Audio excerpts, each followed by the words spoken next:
اصلا قولي لك انا عارف انا كنت ما اعرف ما اعرف لان اليوم كان حنبلش ما كان يخبط حتى هي اصلا عصب يقدروا عصب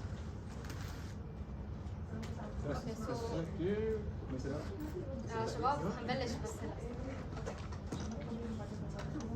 So today we're going to start with protein chapter. Okay, so first of all, in the nature we have micromolecules and macromolecules, right? But before we're going to start, who can define me the protein in a simple concept? Like what is a protein? Complex, diverse macromolecule. The proteins. Okay, so basically in the nature we have micromolecules and we have macromolecules. So micromolecules are very small components, like they are minerals. Macromolecules are very large molecules, like for example proteins, lipid, carbohydrate, and nucleic acid, which is include DNA and RNA. And they are very crucial because they are a source of energy. They have different metabolism. You'll take them later on. You have to know all of the macromolecules are polymer except the lipid. Why do we consider them as a polymer? Because they made of a building block of subunit. Like for example, in a protein, we have an amino acid. We have in carbohydrate, monosaccharide. Monosaccharide will give you the carbohydrate. Nucleic acid, you will have nucleotide, and nucleotide. So we have a subunit that's being repeated to give you the polymer. So all of them are polymer except the lipid. Why? Because lipid is a very complex structure. Later on, you will take each one of them into deep, their metabolism, how to synthesize them, the degradation and everything regarding them. So today our topic is a protein. So basically proteins are one of the macromolecules.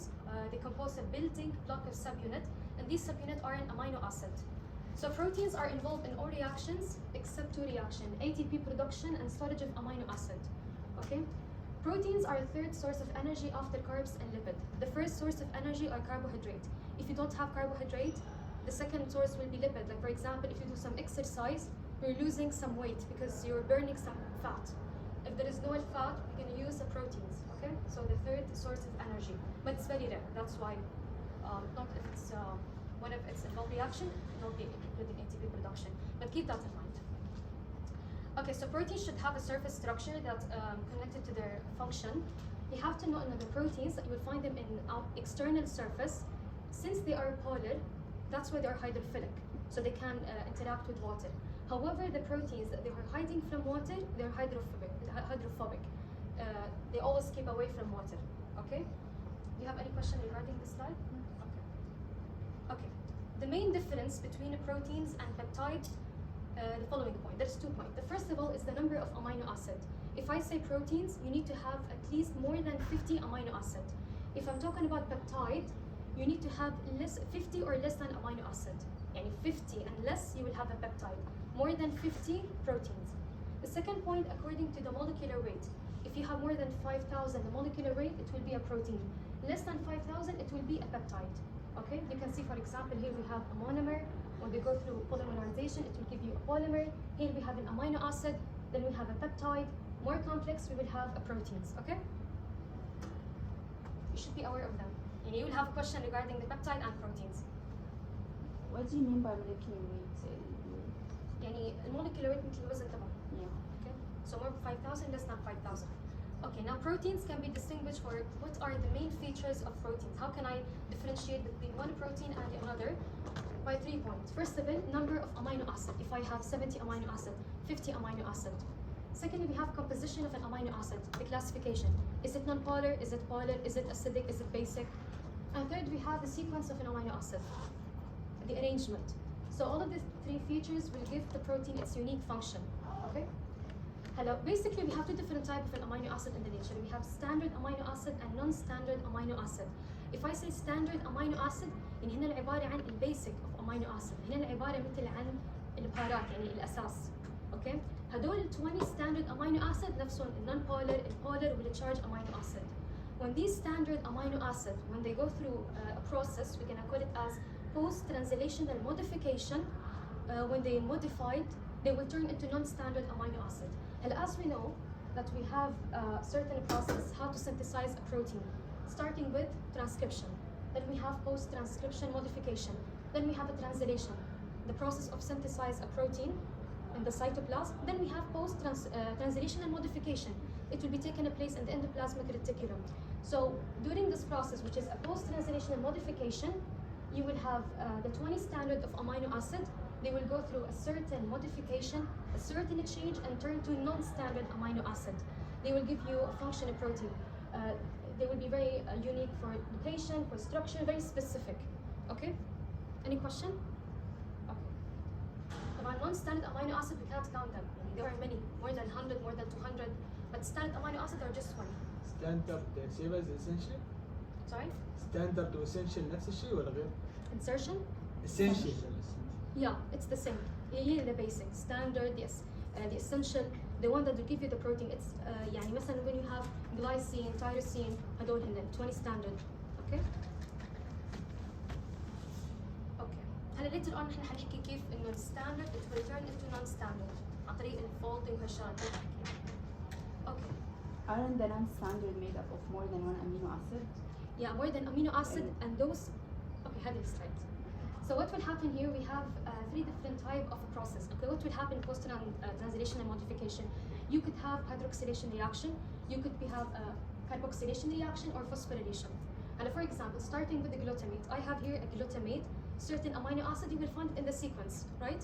So this glutamate, when it goes through carboxylation during the post-translation and modification in the endoplasmic reticulum, it will turn to gamma carboxyglutamate. This one is non-standard amino acid, okay? And it will give you the prothrombin. It's you have been taken in the blood. It's blood thinner, right? One of the factors. So are they like derivatives? Yes, exactly. Derivatives. Like more advanced, okay? Then we have proline and lysine.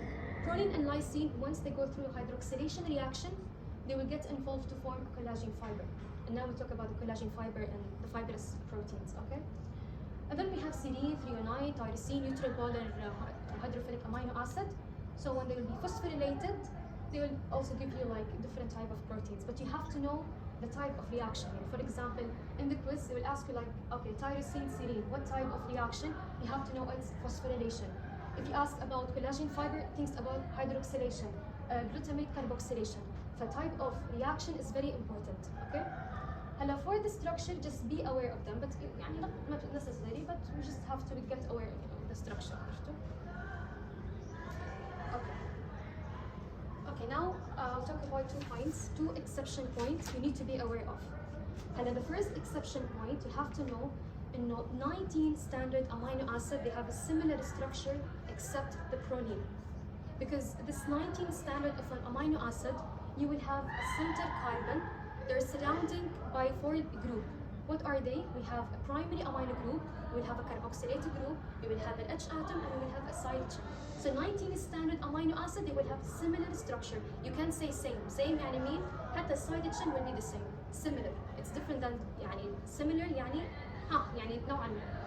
However, the exception here will be the proline. The proline, it has an H atom, it has the carboxyl group, it has a side chain, but the only here different here will be in the amino group. It will be in the secondary form. Why? Because here the R group, it will form a ring with amino nitrogen. So again, 19 standard amino acid, they have similar structure. You will have a central alpha carbon, you will have a primary amino group, carboxyl group, H atom, and side chain. The exception here will be the proline. Why? Because we have secondary amino group instead of primary amino group. Okay? Hello, we have 3 classification of amino acid. We have alpha amino acid, beta amino acid, and gamma amino acid. The alpha amino acid is the most common. So what's the difference between them? When I say for example, how to differentiate between them, it's according of the amino group. How far is the amino group from the carboxyl group? For example, if there is only 1 carbon, it's separate between the amino group and the carboxyl group, we call it as alpha amino acid. Just 1 carbon away. If I have, for example, 2 carbon that they are separating between the amino group and the carboxyl group, we call it as beta amino acid. If I have 3 carbon away from amino group and the carboxyl group, we call it as gamma amino acid. So alpha amino acid is the most common. You will find it in 20 standard amino acid. Okay? The center alpha carbon will be alpha. Why? Because I have only 1 carbon away. Now the other rule, now the first rule, in the 19 standard amino acid, they have a similar structure. Exception here is proline. Now the other rule is, all of 19 standard amino acid, they are surrounded by 4 different groups. Exception here is the glycine. So, for example, I would have again the center carbon surrounded by 4 different groups. Again, I have a side group R, whatever if it was. I have a carboxyl group, I have the H atom, I have the amino group, so they are different. Once we have a center carbon, once it's surrounding any carbon, if it's surrounded by 4 different groups, it is a chiral carbon. Okay, we call it as a chiral carbon. So what is a chiral carbon? When we have a carbon surrounded by 4 different groups. Okay? The exception will be here the glycine, because the glycine it's surrounded only by 3 different groups. Because here the side group it is an H atom, and you will have a center carbon, center alpha carbon.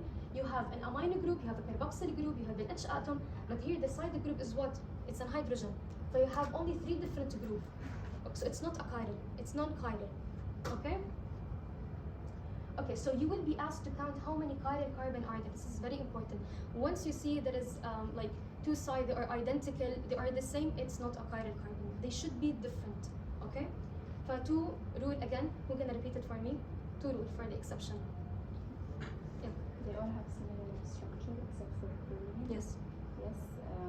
Chlorine has secondary amino group. How about the glycine? And the glycine here, it's non-chiral.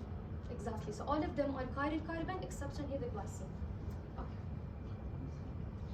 Hello. From the chiral carbon, if I have, for example, 19 standard of amino acid except the glycine, since the center alpha carbon here is a chiral carbon, we can count how many stereoisomers are there from it. So the glycine, again, it doesn't have a stereoisomers.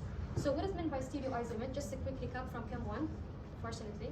فنحن we have here isomers. What is an isomer? When we have the same molecular formula but different structure. We can classify it as constitutional isomers and stereoisomers. Stereoisomer when you have same molecular formula but different bonding pattern, how they are arranged in a space. So we can classify them as enantiomers and diastereomers. هلا diastereomers will be classified as epimers and anomers. الانومers we take it in carbs. هلا ما تركزوا عليها يعني. حنركز نحن هلا على الانانtiomers والepimers. الانانtiomers mirror image. يعني for example here I have what؟ أنا عندي 2 carbon. حاولوا اعملها flip it مثلا around the mirror. يعني ال H will be there. شوفوا هون flip it. ف it is like a mirror image. طبعا ال diastereomers in order to say we have a diastereomer you should have at least 3 carbon. Because if you have like 2 carbon, it could be diastereomers because if you try to flip like around 2 carbon, it will be as an enantiomer. يعني أنا بالdiastereomers you will have like يعني different at 2 carbon or 3 carbon. Okay? It's not a mirror image and it's not change around 1 carbon. Okay? فهي for example you have an approach only we have a change around 2 carbon, so it is diastereomers. هلا الepimers when there is a change only around 1 carbon. Don't get into detail, I'm just like give you like a recap, okay? I have here an example. Okay, so we can know number of, okay, first of all, you have to know how many, you have يعني how to count the chiral carbon, and you have to determine what type of stereoisomers you will have. So how do we count how many stereoisomers from the chiral carbon? You follow this rule, which is 2 power of n. n عبارة عن the number of chiral carbon. For example, we have 2 examples here. Alanine, okay? Alanine, first of all, I have a center alpha carbon. I have an amino group, an oxyl group. I have the H atom, and I have the side chain. And first of all, you're gonna ask yourself, دائما, starting with the center carbon. Is the center carbon surrounded by 4 different groups? Yes, so it is a chiral carbon. If it's not a chiral carbon. And look also for the side chain. It's not enough to ask for the center carbon. دائما بالامتحان إذا حكوا لكم how many chiral carbon تطلعوا على السنتر وعلى السايد جروب. Okay? فهون شو عنا 1 chiral carbon, so we're gonna follow them. 2 the power of 1, it will give you 2 stereoisomers. What are they? D and N. They are enantiomers. يعني for example here we have alanine, you're gonna flip it around the middle and it will give you D-alanine. But this question is very important. We had already a question regarding it. They will give you like an image and asking you what type of stereoisomer it is. So it is enantiomers. Because once you see a mirror image with D and N configuration, دائما enantiomers. فالexample is very important, okay? Other example here we have the 309. And the 309, the center alpha carbon, it also a chiral carbon. Again, 4 different group. The center بالنسبة للcarbon in the side group, it's also a chiral carbon. This is the first one, and this is the second one, the third group, and the fourth group. So we have how many chiral carbon do we have? We have 2. So 2, power of 2, it will give you 4 stereoisomers. And the first 2 stereoisomers are D and N configuration. They are enantiomers. They are a mirror image. Okay. The other two stereoisomer are epimers. دائما لما يكون عندكم يعني مثلا number of مثلا stereoisomers اول اثنين دائما حيكونوا enantiomers لازم. اخر اثنين مبدئيا لو كانوا مثلا يعني 3 carbon يعني it will be epimers. يعني حيكون يا epimers يا حيكون enantiomers probably. Okay. Here we have for example 3 and 9. هدول مع بعض عبارة عن enantiomers. Like I have amino group and H atom. Flip it, amino group H atom. For example the epimers. What are the epimers? There is only change around one carbon. اللي هي one. The H replaced by OH. Okay? Yes. I don't expect you will have a question regarding the type of stereoisomers. If they give you a question, they will ask you about alanine. It will be enantiomers. Okay?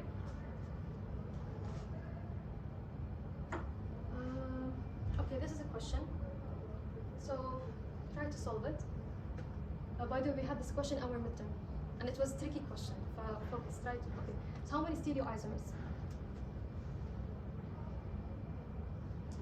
If we ask about the stereoisomers, what should we calculate first of all? Number of Okay, how many chiral carbon do we have here? 2.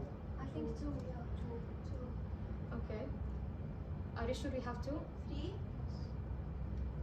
2. The 2s on the sides are not, because they have 2 hydrogens. But the Okay. one in the middle, it Yeah, has it the has the same same on on both both sides. يعني 4. No, we have 2. طب اوكي حطي مع الرول 2 out of 2. Yeah, 4 stereoisomers. احنا كنا معنا بالفحم. اوكي. So هون احنا رح نستبعدها. We have انه 2 hydrogen. استبعدناها. اوكي. نفس الشيء هون استبعدناها. طيب how many هم 3 carbon. Okay. If you took this carbon, okay, it's presented by 4 different groups. انتوا بالامتحان يعني guys write it down. ما تكونوا تستعجلوا. على مهلكم. أنا عندي صيغة رسمية وشوفي حواليها شو عندي الباوندريز. مو يلا ما في وقت أفتكر. فأنا هون مثلا عندي هون الكربون H atom OH كل structure and I have here the other structure. So it's what? It's a chiral carbon.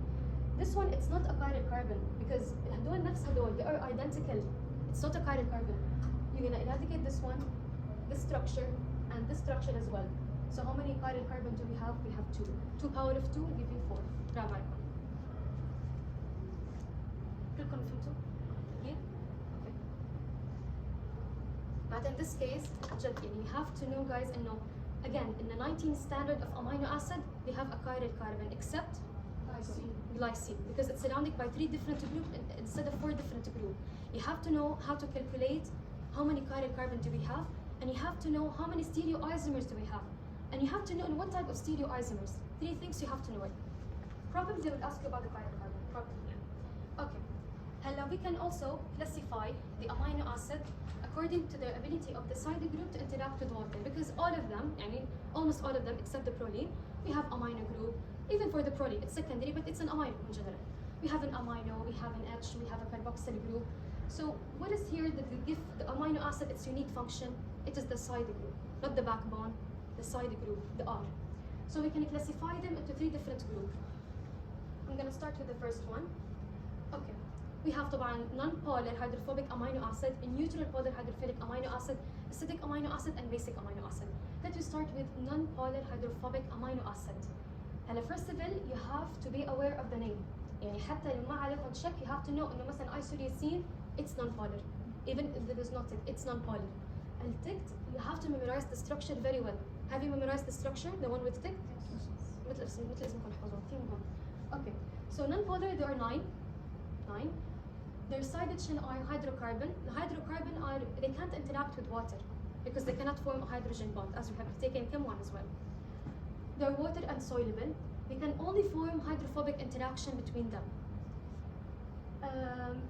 Glycine is the smallest amino acid. So again, we have here non-polar hydrophobic amino acid. They're 9. They're water insoluble because their side group it has a hydrocarbon. It doesn't have an ability to form a hydrogen bond with water. Therefore, it can't soluble in water. It's water insoluble. They can only form hydrophobic interaction between them. And for example, CH3 can form hydrophobic interaction with other methyl group, another amino acid, only between them. Glycine is the smallest amino acid, and that will give the glycine its unique feature. It can rotate easily, and that can lead to conformational change.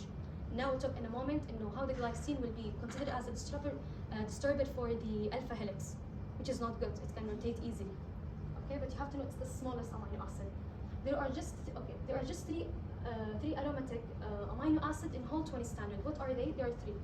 We have two of them are non-polar. We have the tryptophan and we have phenylalanine. And the other one you will find them in polar, which is tyrosine. Okay?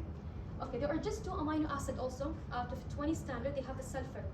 الهنن cysteine will exactly methamine. What's the difference between them? Here, for the methamine, sulfur it's non-terminal. يعني it cannot form a disulfide bridge with other methamine. It doesn't give it its unique function.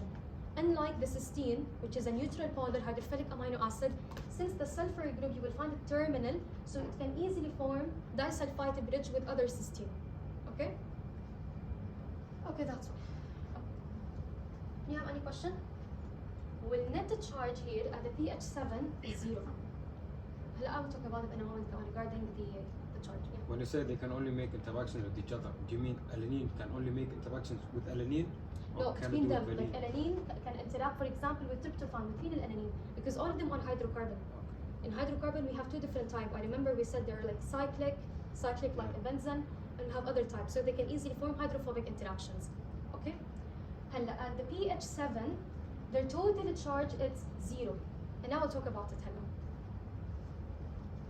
Okay. Hello. The second type is neutral polar hydrophilic amino acid. In this case, there are 6.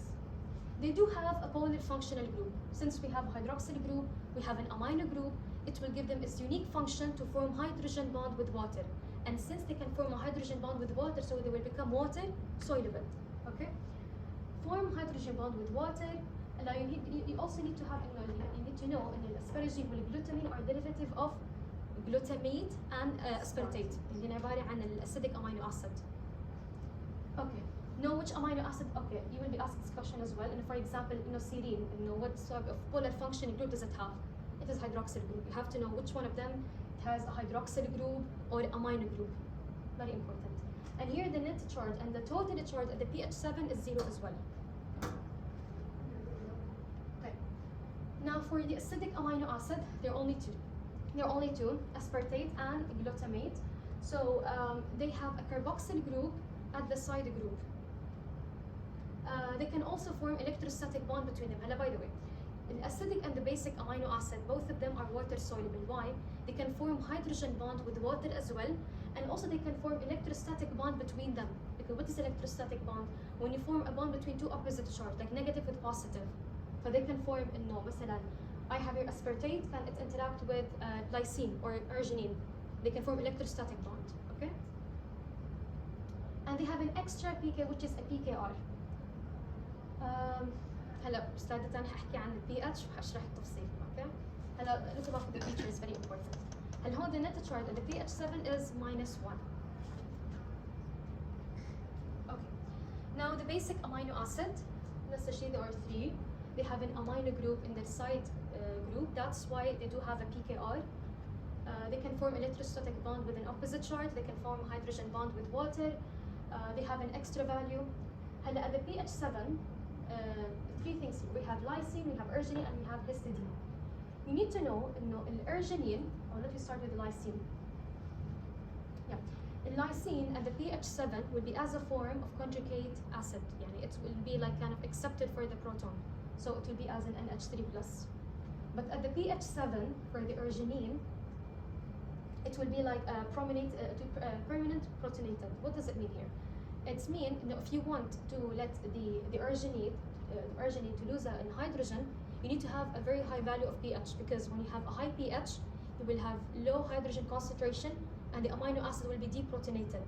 But since arginine, the amino group will be all the time will be protonated because it's a very strong amino acid, very strong basic amino acid. Unlike the histidine, the PKR value, it's a very low. Which is mean it's very hard for it to gain a proton. That's why it's a very weak base. Hello, you need to know no. Can you repeat the last one? I will repeat. This was that slide. نسيت تشرحي عملت حالي نسيت تشرحي السلايد. لحظة. طيب. شوف. At the pH 7 هي عبارة عن physiological point. Why we are studying at the pH 7? And most of organisms, their physiological point will be at 7, right? You have to know, at the physiological point here, pH 7, we have the carboxyl group. Here عبارة عن COOH. It is an acid because it has H. And we have also a base which is NH2. At the pH 7, COOH will lose a hydrogen. So it will turn to COO negative, and it will be as a conjugate base form. Okay, and also the amino group, also at the pH 7, it will accept a proton and it will be as a form of conjugate acid form. يعني دائما ال pH 7 COOH هي عبارة عن أسيد فهي حتعطي بروتون. فشو حتصير؟ COO negative. شو بصير؟ conjugate acid form. وبالنسبة لل NH2 at pH 7 it will gain a proton and it will turn to NH3 plus, so it will be as conjugate acid form. Okay? فالacid will turn into conjugate basic form, which is the COOH. والbase will turn into conjugate acid form, which is NH3 plus. as الود دائما at the pH 7 هيك حيكون conjugate acid form و conjugate base form. Okay, هلا all 20 standard amino acids are amphoteric. يعني they have an ability to act as an acid and base. يعني for example here if I have a glycine, okay, I have a conjugate acid form which is an amino group, and I have a conjugate base form which is a carboxylated group, COO negative. So it do have an ability to act as an acid and base. That's why it is amphoteric.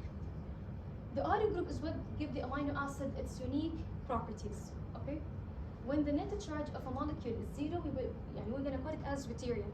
لما يكون النت charge هي عبارة عن zero, deuterium دائما. Okay, هون القاعدة هي it's very important. If I say PK1, PK2, PKR, what does it mean PK? دائما لما ال PK value بتكون very low, it means that it's more likely to donate a proton. يعني that will increase the acidity of the amino acid.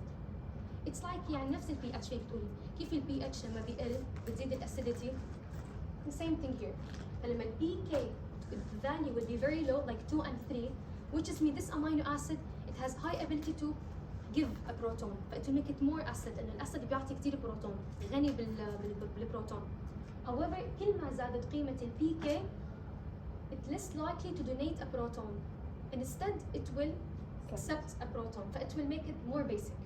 You have to know from this value, is it like, يعني you have to know from the value of the PK. هل هو weak acid, strong acid, weak base, strong base, according to this rule. Okay? The PK of the carboxyl group is a 3. هلا الcarboxyl group COOH, it is an acid. You will find the PK value, it will be 2 and 3. It's very low, and which is it has an ability to give a proton. It will make it very acid. However, if I'm talking about the amino group, which is NH2, it is a basic amino acid. It has a very high value of PK, which is 11. So it will make it less ability to give a proton. It will make it more accepted instead. That's why it is basic. And we have here exception. It's very important. It's histidine. Histidine, it's a very weak base. And you will find مثلا lysine or arginine. They're basic amino acid. So their PK value should be high or low? High, right? Because they are a proton accepted instead of exactly. The exception here is the histidine, because the PK for the histidine in the side chain, it's a very low. It's 6, approximately 6. It's between the acidic and the basic, so it's not an acceptor, and it cannot donate it's a proton, like it's in between. But that's why only 10%, but it's still basic amino acid. Because why? Because it has an amino group in the side chain. So only 10% will be positively charged, and 90% will be neutral. Okay? So that's why when I said okay. When I say in a non-polar hydrophobic amino acid, pH 7, the net charge will be 0, because I do not have any functional group. I do not have any charge in the side chain. I just have the backbone. والbackbone أصلاً will form a peptide bond with another amino acid. فحيكون النت charge 0. The same thing applies for the neutral polar hydrophilic amino acid. The net charge will be 0 as well. But for the acidic amino acid, I have COO. At the pH 7, again, it will lose a hydrogen, so you will have طبعا it will be basically -1. هي حتروح مع هي حيكون -1. For the basic amino acid, the same thing apply here. See? نفس الشيء. هي حتروح مع هي +1. في قاعدتين. الهستidine عكس الارجينين.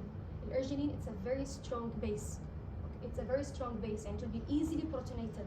Unlike the histidine, it's a very weak base. يعني it's يعني very يعني you need to have a very high value of pH to be protonated. It will not be easily protonated because again it's a weak base.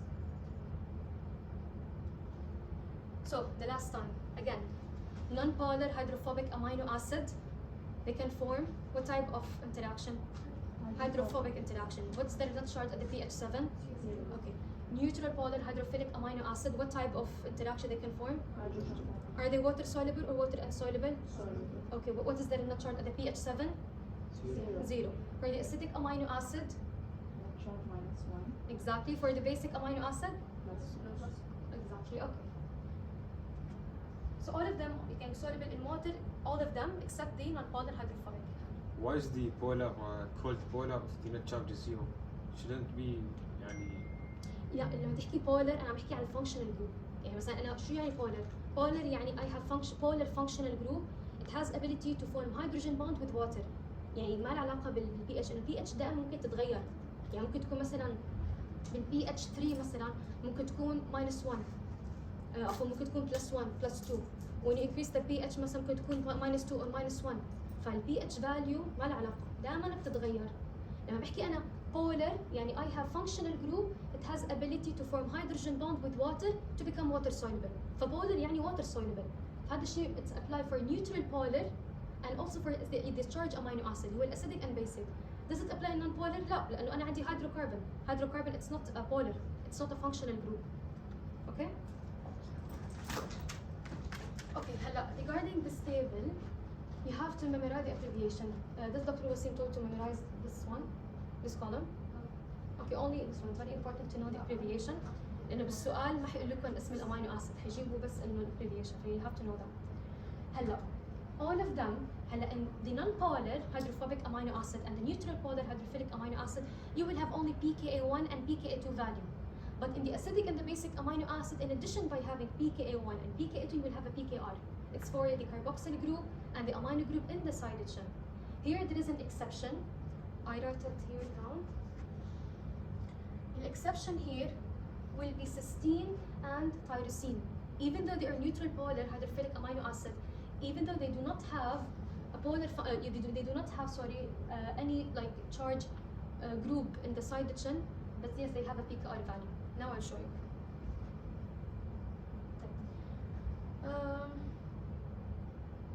Okay. هنحكي عن البيولوجيكال اكتيف بعدين هنحكي عن الايزوليتيف بوينت. وهي اكثر وحده بتخرب الطلاب صح؟ Okay. Okay, now biologically active amino acid. إنه الامينو acid can be acting as what? So amino acid and the derivative can be acting as a chemical messenger like a neurotransmitter, like a hormones. For example, we have a thyroxine, we have serotonin, GABA, which is very important in the intramuscular injection. You have the melatonin. You have to know if they are hormone or neurotransmitter. You have to know their derivative. It's very important. إنه مثلا thyroxine من tryptophan, melatonin from tryptophan, GABA from glutamate, serotonin from tryptophan. It's very important. يعني we had this question and many students they got it wrong. You have to know the derivative. And please read them. يعني أوقات في طلاب بيسحبوا يا مو مهمة. You will have question. Expect one question from the slide. فما تسحبوا عليها. Okay. We don't have to know the structure, right? لا structure لا. ثاني شيء عندنا إن الأمينو acid are precursor of reactive complex nitrogen. يعني for example nucleotide. Nucleotide يعني هو النيتروجينous base component اللي هي it will give you the nucleotide اللي هي عندك الجوانين، سيتوسين، هدول الأشياء يعني أدينين. Okay. وseveral standard and non-standard amino acid acting as a metabolic intermediate. هلا especially in the urea cycle and you will take it in chapter 15 urea cycle you will find إنه many amino acid you will find them as an intermediate in the cycle. Again يعني three things إنه important neurotransmitter as a hormone as a part of the nitrogenous complex molecules and they can also acting as an intermediate in different cycle. For example the urea cycle. Know the example here. Citrulline and ornithine. You have to know them. Structure? The urea cycle. Yes, urea cycle. you'll take it later. Yeah, you'll take it later in chapter 15. Hello, from this slide you have to know 2 points. The first point you have to know in most amino acid in the nature they have L configuration. Not D, they have L. Okay? Carbs هي اللي عندها D configuration it's the most common but for the amino acid will be L instead of D. Second, you have to know an amino acid alanine is a reference compound مو glyceraldehyde. alanine is a reference component. اوكي يعني alanine هو عباره عن reference، كل شيء بيشتق منه هو الاساس هو البيسك. وثاني شيء انه most amino acid they do have a configuration in the nature. ودي دول اهم شيء you have to look on this slide. Dr. Wasim, you mentioned in the lecture that we have to take the reference molecule here is glyceraldehyde for proteins حتى not just he said It's it's usual. wrong بس شوفي حتى نحاول دفعتنا نفس الشيء حكى كذا وكذا وكذا، بس يعني لما جاك بالامتحان احنا we put it as an alanine. يعني لانه ليش؟ حتى بالكتاب you can see it there انه الجليسرالدهايد هي reference component for the carbohydrate. You will find later on in the carbohydrate انه كل انواع الكربو، الجلوكوز، الهكسوز، كل انواعه كله جاي من وين؟ الجليسرالدهايد. اما بالموضوع الامينو اسيد يعني كيف الجليسرالدهايد هو اصلا كاربوهيدرات، كيف عم جاوب عن الامينو اسيد اللي هو للبروتين. they're completely different. فالالانين الريفرنس هو reference compound for the amino acid والجليسرالدهايد for the carbohydrate. اوكي؟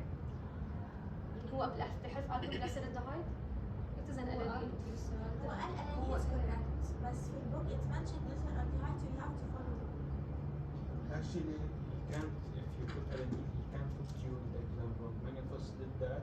ومسح السؤال اخر شيء. مسح السؤال. So يعني عادي. اي عادي. بس is he tell you to follow the book or أنا doesn't make sense إنه glyceraldehyde يعني صراحة أبدا. Okay.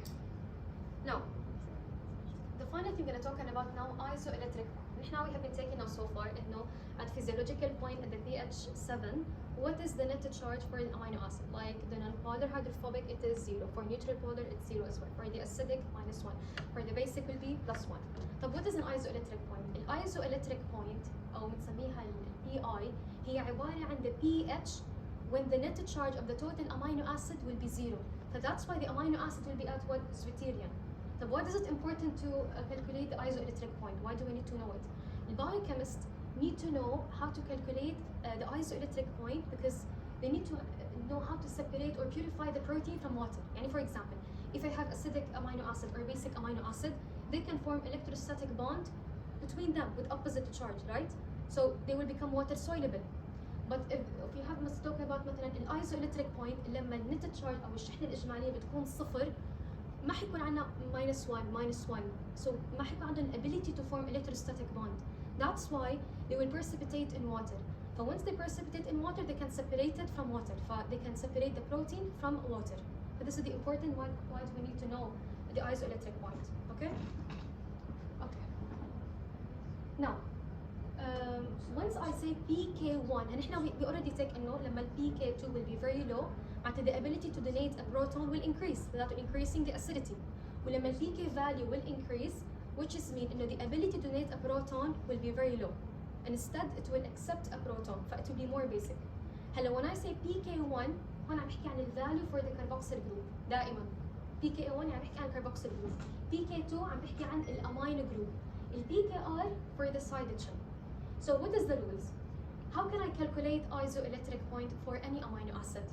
According to the classification, if you have non-polar hydrophobic amino acid and neutral polar hydrophilic amino acid, I can follow this rule.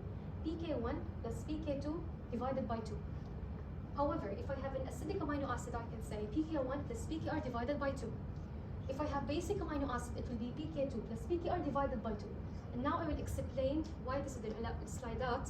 I know they just put one rule هو ال PK1 حطوا بس هدول ال 2 rules صح؟ بس Actually we have 3 rules. Like I'm بخبط هون بس we have 3 rules. Okay؟ هلا I'm gonna explain it now. But to understand it now let's be talking about how do we measure the charge of an amino acid. أول شيء حنحكي عن how do we measure. I'll give you now 2 points. First of all, how to measure the charge of an amino acid at a certain pH. And secondly, you need to know how to calculate the isoelectric point. And why do I have 3 rules? هلحق لكم ليش. هلا first of all, how do we calculate the charge of an amino acid? Put it as a rule. When there is a low value of pH that is increasing in the acidity, a high concentration of a proton or the hydrogen, the amino acid will be what? Protonated. However, if I have a high value of pH and decreasing the acidity, low hydrogen concentration, the amino acid will be what? Deprotonated. Okay? هلا let me start with let me classify them to 4 different types. هلا non-polar hydrophobic amino acid والneutral polar amino acid the same in how to measure the charge. السيستين والتيروسين لحال، الاسيديك amino acid لحال، والبيسيك amino acid لحال.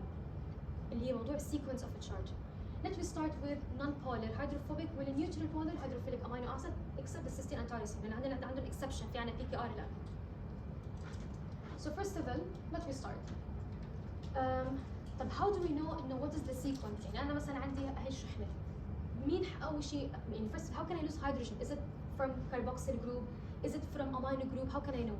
هلا first of all دائما بتبلشوا low pH دائما. بتبلشوا من اللو بي اتش، يعني انتم مثلا بتعدوا من 0 ل 10 ولا من 10 لل 0؟ من 0 ل 10، فنحن بنبلش low value of pH. فقول أنا low value of pH, increasing the acidity, high hydrogen concentration, everything will be protonated. So if I'm talking about, for example, the alanine, which is a non-polar hydrophobic amino acid, everything will be protonated. Amino group, carboxyl group. طيب اوكي طيب what's the charge here؟ plus 1. مو بتقولوا لي plus 2، نحن معنا هون plus 1. اوكي؟ طب شو أول شيء هي طب اوكي now I start to increase the pH. Increasing the pH, decreasing the acidity, reducing the hydrogen concentration, starting to deprotonate it gradually. So what is the first thing it will deprotonate it here? Carboxyl group. دائما carboxyl group. أول شيء خسرنا الكربوكسيل جروب. طب شو هنا هلا النت تشارج هلا صارت؟ زيرو. Because I have plus and I have negative. طيب رفعت ال pH مرة ثانية, decreasing the acidity, decreasing the hydrogen concentration, deprotonated for the another group اللي هي شو؟ الأمينو جروب. ده صارت النت تشارج minus 1. دائما non-polar والneutral polar دائما السيكونس of the recharge will be plus 1 0 minus 1. دائما first of all you will lose حتعمل deprotonated للكربوكسيل جروب بعدين deprotonated للامينو جروب دائما. Why not for the R group? You do not have a for R group. اصحكم تقولوا CH بلس بالامتحان. هي مصيبه هي جريمه هي اصحكم. تشتغلوا على الباك بون. انا ما عندي هون عم بحكي انا non-polar. Do I have here like side chain with the charge in the R group? If I'm talking about again, if I'm talking about isoelectric point, إذا بدي أحسب أنا مثلاً isoelectric point، أنا عم بحكي عن التشارج، يعني أنا هن عبارة عن الأمينو جروب والكربوكسيل جروب بالباك بون. و I have your carboxyl group and the amino group in the side chain اللي هي بالأسيديك والبيسيك amino acid. Here I have just normal hydrocarbon. If I increase or decreasing the pH, nothing will change. It will be as it is. You can see as it is. But it doesn't have a net charge. فدائما non-polar والpolar do not play. Forget about the side chain. Focus on the backbone. ما تلعبوا لي بالميثل. اصحكم. Okay? Okay. Now for the cysteine and tyrosine. هلا both of them, even though they are neutral polar hydrophilic amino acid, they do have an OH. They do have a PKR, which is an exception. Why? ما بعرف. هي exception. Okay? هلا نفس الشيء. This is basically the structure. At a very low pH, everything will be protonated. The amino group, the carboxyl group, the OH, everything will be protonated. Again, plus 1. Increasing the pH, deprotonated. The first thing I'm going to start to deprotonate it is? carboxyl. Okay, so now it will become what? 0. 0. بعدين رفعت ال pH أكثر. Deprotonated لanother amino group. هي another دائما الامينو group. قد صارت النت charge minus 1. نفس اللي قبل plus 1, 0, minus 1. But home, since we have an exception and we have PKR for the hydroxyl, if you increase the pH very high, yeah, it's very high pH, حتى ال OH here, the H you will lose it from the hydroxyl group. So it will affect the total net charge and it will become minus 2. But this is an exception for cysteine and tyrosine. Okay? Again, if I'm talking about non-polar hydrophobic amino acid and neutral polar hydrophilic amino acid, minus 1, 0, 1. شنو السيكونس؟ I'm losing first of all deprotonated from the carboxyl group, then the amino group from the backbone. If I'm talking about the cysteine and tyrosine, minus 1, 0, 1, 2. Okay? But cysteine, you will take the H from the SH. Yeah, exactly. From the OH, which is the hydroxyl group in the side chain. Okay? The only difference here إنه إحنا عنا since we have PKR which is an exception حيكون عنا plus 1, 0, minus 1, minus 2. هون عبارة عن minus 2. Okay? Now, how about if we have acidic amino acid? If we have an acidic amino acid, let me start at very low pH. نفس الشيء, everything will be protonated. So what is the net charge here? Plus 1. Plus 1. I increase now the pH gradually. The first thing I'm gonna deprotonate it here is the carboxyl group, minus 1. So now what is the net charge? زيرو. طيب كمان انا رفعت البي اتش كمان دي بروتونيتد. شو شو الاذر جروب اللي دي بروتونيتد افتر كاربوكسيل جروب؟ كاربوكسيليت. not the amino group. This is the thing which is unique about the acidic. لما انا حكيت عن البولر والنون بولر حتى السيستين والتيروسين كان كاربوكسيل جروب بعدين الامينو جروب in the backbone. But if I'm talking about the acidic amino acid, the deprotonated group at the beginning starting with the carboxyl group. بعدين الكربوكسيليت in the side chain فحيكون هون الماينس 1 because انا اوكي انا عندي هي زيرو نقصتها هي شلتها فشو صارت لنا تشارج صارت هي راحت معي صارت ماينس 1. بعدين اخر خطوه I'm gonna use the hydrogen from the amino group so it will become what? Minus 2. You lose it it will come down minus 2. Minus 1 plus minus 1 minus 1 it will become minus 2. The sequence of deprotonated starting from the carboxyl group of the backbone and the carboxyl group of the side chain then the amino group from the backbone. هيكون 1 0 minus 1 minus 2. هذا السيكونس لكل الاسيدك amino acid. Finally for the basic amino acid I have a question. Yeah. امتى هنعرف if it's minus 1 or minus 2 في pH معين؟ هلا البي اتش regarding the pH اذا مثلا قالوا لك البي اتش 1 البي اتش 1 هي اقل شيء يعني حتكون اجباري ماينس 1. شوف الاسئله حتكون يعني ستريت فورورد ما هلا حاعطيك سؤال شو جاء لنا نحن بالامتحان كثير سهله الاسئله regarding the charge. اوكي حتكون ستريت فورورد. اذا مثلا ممكن يجيب لك بي اتش 1 and 2 بي اتش 9 مثلا بي اتش 10 بي اتش 11 عاليين كثير. اوكي How do I know if it's minus 1 or minus 2 if it's like pH? هلا يوجولي ما حيجيبوا هيك سؤال. يوجولي مثلا جابوا حيكون عباره عن كالكوليشن للايزوالكتريك بوينت no need for calculator لانه حيكون كثير الكالكوليشن سهله. او مثلا they're gonna ask you انه what is the net charge مثلا at the pH 1 or 2 مثلا what's their net charge at pH 7 they have to know their net charge at pH 7. okay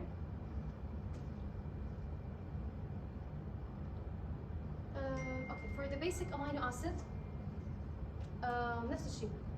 هلا هون it will start from plus 2. Why? Because I have an amino group in the side chain and I do have amino group in the backbone. COOH as well. Net charge plus 2 again. The deprotonated starting from the carboxyl group in the backbone. Now I'm gonna deprotonate the amino group in the backbone and finally the amino group from the side chain. فدائما sequence of deprotonated it's different. إذا أنا عندي البولر non polar مع بعض. cysteine tyrosine وعندي acidic وبيسك. You have to know the sequence. إنه when I'm gonna use مثلا when I'm gonna use مثلا the hydroxyl group أو كذا.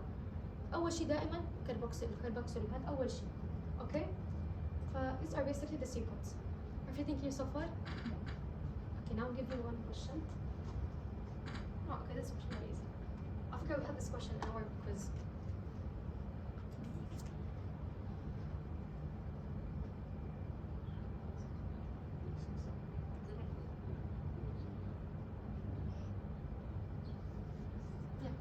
glycine وارجينين. في حدا عنده اقتراح ثاني؟ Is it histamine? Okay. Histidine and glutamate. Yes. Okay. glycine and arginine. Okay. Okay. Okay, tell me why it is an histidine and glutamate. Because basic. Okay, read the question. Which two amino acids have positive charge on the R group at the pH 1?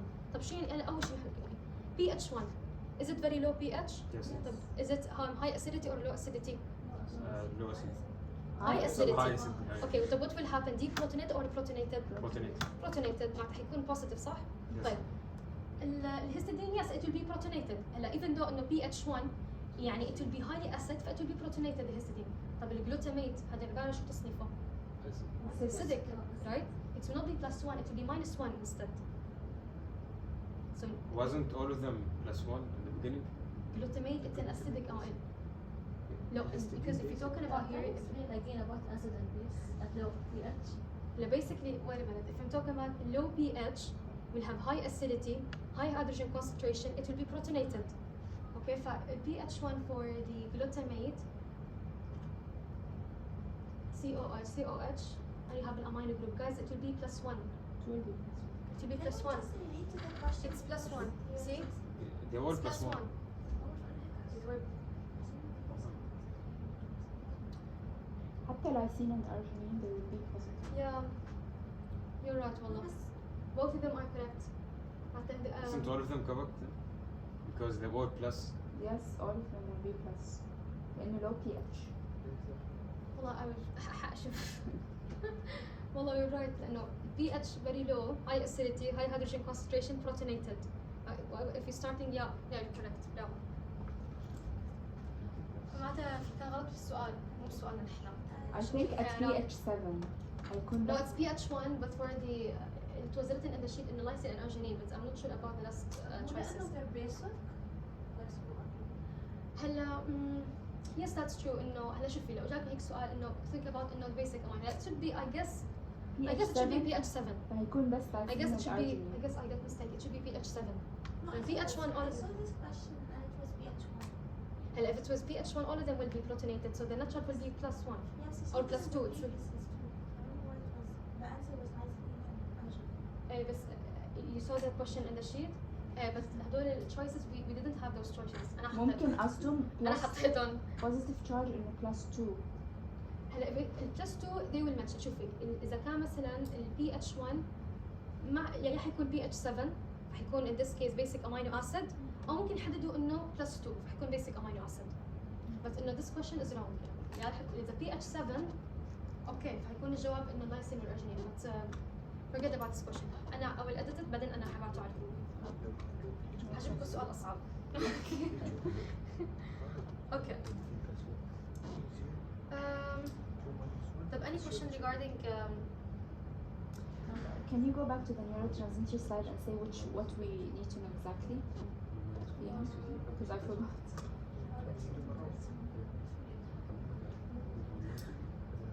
biological active Yes, the biological active. here here What do we need to know? Whether they are hormone or neurotransmitter. you have to know are they neurotransmitter or hormone Okay. and their derivative very important okay and the rest read it because I guess you're taking it in endocrine you take guys endocrine chapter but it was already discussed in endocrine but focus on the derivative Even melatonin, GABA, and serotonin. for the derivative Yes. Because memorize it's that. not in the Yeah, bubbles. it only mentioned that tyrosine is a derivative of tyrosine. That's it. The rest they didn't mention what are they derivative of. هو دكتور وسيم he said it in the lecture انا سمعته يعني لما حكيت بالسنه الماضيه حكاها باللكتشر وانا كتبت كنت حطه باك جراوند دكتور وسيم حكي هو البوك مو السلايد اوكي شو expect to have one question ما تسحب عليها عن جد يعني حرام تنقصوا بسؤال هو حفظ حرام والله انا سحبت على السلايد ونقصت فيه سؤال طب ليش؟ هلا هي الاشياء بالعكس بترفعكم بالامتحان بترفعكم تسحبكم تسحبوا عليها Can you go back 1 second? يا اكيد شو here No. Okay.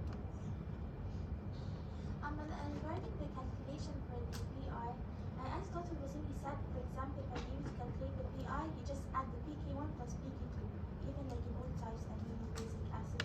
Hatta if you gave us a PKR, we just add the 3 over 3. اوكي هلا I will show you انه نحن اوكي actually it's not true it's not true خليني explain regarding the calculation of isoelectric point why do we have 3 rules دائما in order to calculate isoelectric point I'm looking for the Zwitterian point I'm looking for the zero charge you're gonna look before it and after it let me give you an example here focus guys عن جد فكرة مهمة if I'm talking about, for example, non-polar hydrophobic amino acid and neutropolar hydrophilic amino acid, like for example, alanine, I want to calculate isoelectric point. Why it is pK1 plus pK2 divided by 2?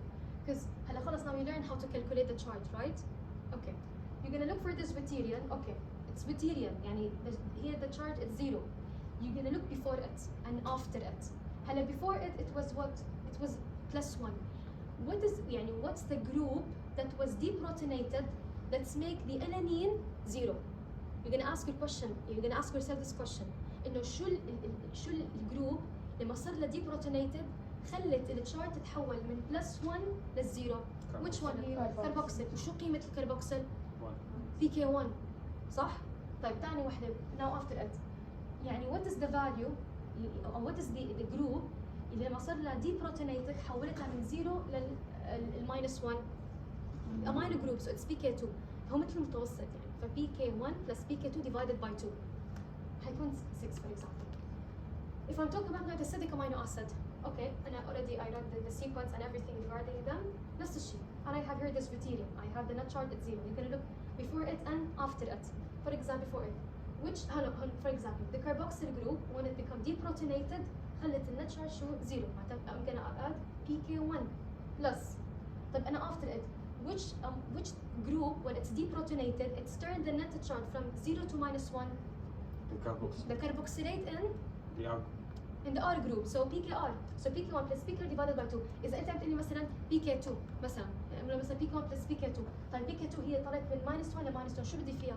أنا عم بحكي عن زوتيريان أنا بدي أحسب الايزوليتريك بوينت زوتيريان شو الشيء اللي خلاها صفر وشو الشيء اللي ما خلاها صفر فأنا هيك أنا I'm gonna say PK1 plus PKR divided by 2 okay نفس الشيء for the basic amino acid for example this is the zero before it and after it نفس الشيء اللي خلاها قبل شو in PK2 in this case because here you're losing the amino group in the backbone after it من 0 ل -1 it was the PKR هي the amino group in the sided chain that's why we have 3 rules PK1 plus PK2 divided by 2 PK1 plus PKR divided by 2 and PK2 divided by plus PKR divided by 2 but believe me the questions regarding the chart it's very simple يعني حتى نحن كثير كنا مصعبين it's very simple and I also did inshallah today I will try to send you guys the expected questions regarding the chart حبعتكم على الجروب اليوم I try to solve them if you have any question يعني ask me in private يعني عادي حاشرح لكم okay now amino acid reactions هلا for the آخر وحدة shift base this one read it يعني probably you will not have question يعني عنها يعني فهيك أنا ما حشرح لكم They said it's cancer. أحسن لأنه كثير كانت بايخة الفكرة focus on 2 points. We're gonna talk about now the okay. First of all, you need to know إنه the peptide bond or the amide linkage and the disulfide bond, both of them are covalent bond and they are reversible. Covalent and reversible. It's very important. Reversible. Okay. Let me start with a peptide bond. What is a peptide bond? Peptide bond or the amide linkage. It's the bond that connects the amino acid together. Like for example, I have here glycine, tyrosine, alanine, whatever. What's the bond that will connect them together? Peptide bond or the amide linkage. Okay, but how do we form this bond? You will form this bond by dehydration reaction. For example, I'm gonna have glycine and I will have alanine. Okay, I want to form peptide bond and the amide linkage. First of all, in order to form it, you need to lose 1 oxygen in dehydration. شو يعني? It's gaining or losing water? Losing water, H2O. You need to lose an oxygen from the alpha carboxyl group of the first amino acid and 2 hydrogen from the alpha amino group of the second amino acid. So once I lose the 2 hydrogen and 1 oxygen, what is left now here? هي ال O here. وهي شو هون؟ 3 minus 2 كم؟ 1. فشو حتكون هون؟ NH. فحيكون هدول لحال شوفي هون. Here. هي عبارة عن first amino acid هي عبارة عن second amino acid in between there is a peptide bond or the amide linkage. هلا طبعا it's a dehydration reaction and it's reversible يعني if you add water it will break down the bond. Okay. Okay. هي السلايد كتير مهمة. It's very important. كل المعلومات هون فيه. First of all you have to know when I say 2 amino acids mean dipeptide. If I say 3 amino acid tripeptide, 4 amino acid tetra. 5 penta, 6 hexa, 7 hepta, and so on, until more than 50 amino acid protein, 50 and less peptide. Okay? استمروا هيك الأنواع. Here, number of peptide bond is number of amino acid minus 1. And for example, إذا أنا عندي مثلا 3 amino acid, مثلا 1 ball, second ball, 3 ball. Each ball هي عبارة عن amino acid. How many peptide bond I will have? 2. Makes sense يعني عرفتوا؟ فهي عبارة عن عشان ما تضيعوا وقتكم بالامتحان just إنه البيبتايد bond number of amino acid minus 1. هلا secondly, all polypeptides have the same sequence NCC, NCC, NCC. This rule it will help you a lot in the quiz. شو ما كان السؤال بالامتحان. They're asking me يعني مثلا to say what's the type of amino acid do I have for example. How many amino acids do you have? أول شيء I'm looking for NCC, NCC, NCC. يعني for example here. In the exam, أنا واثقة you will have a question مثلا it has 4 amino acid. And you will be asked to count how many amino acid do you have, how many peptide bond, and what type of amino acid you will have. There is no time to say you start amino group عندي هون H عندي R. You will wasting your time.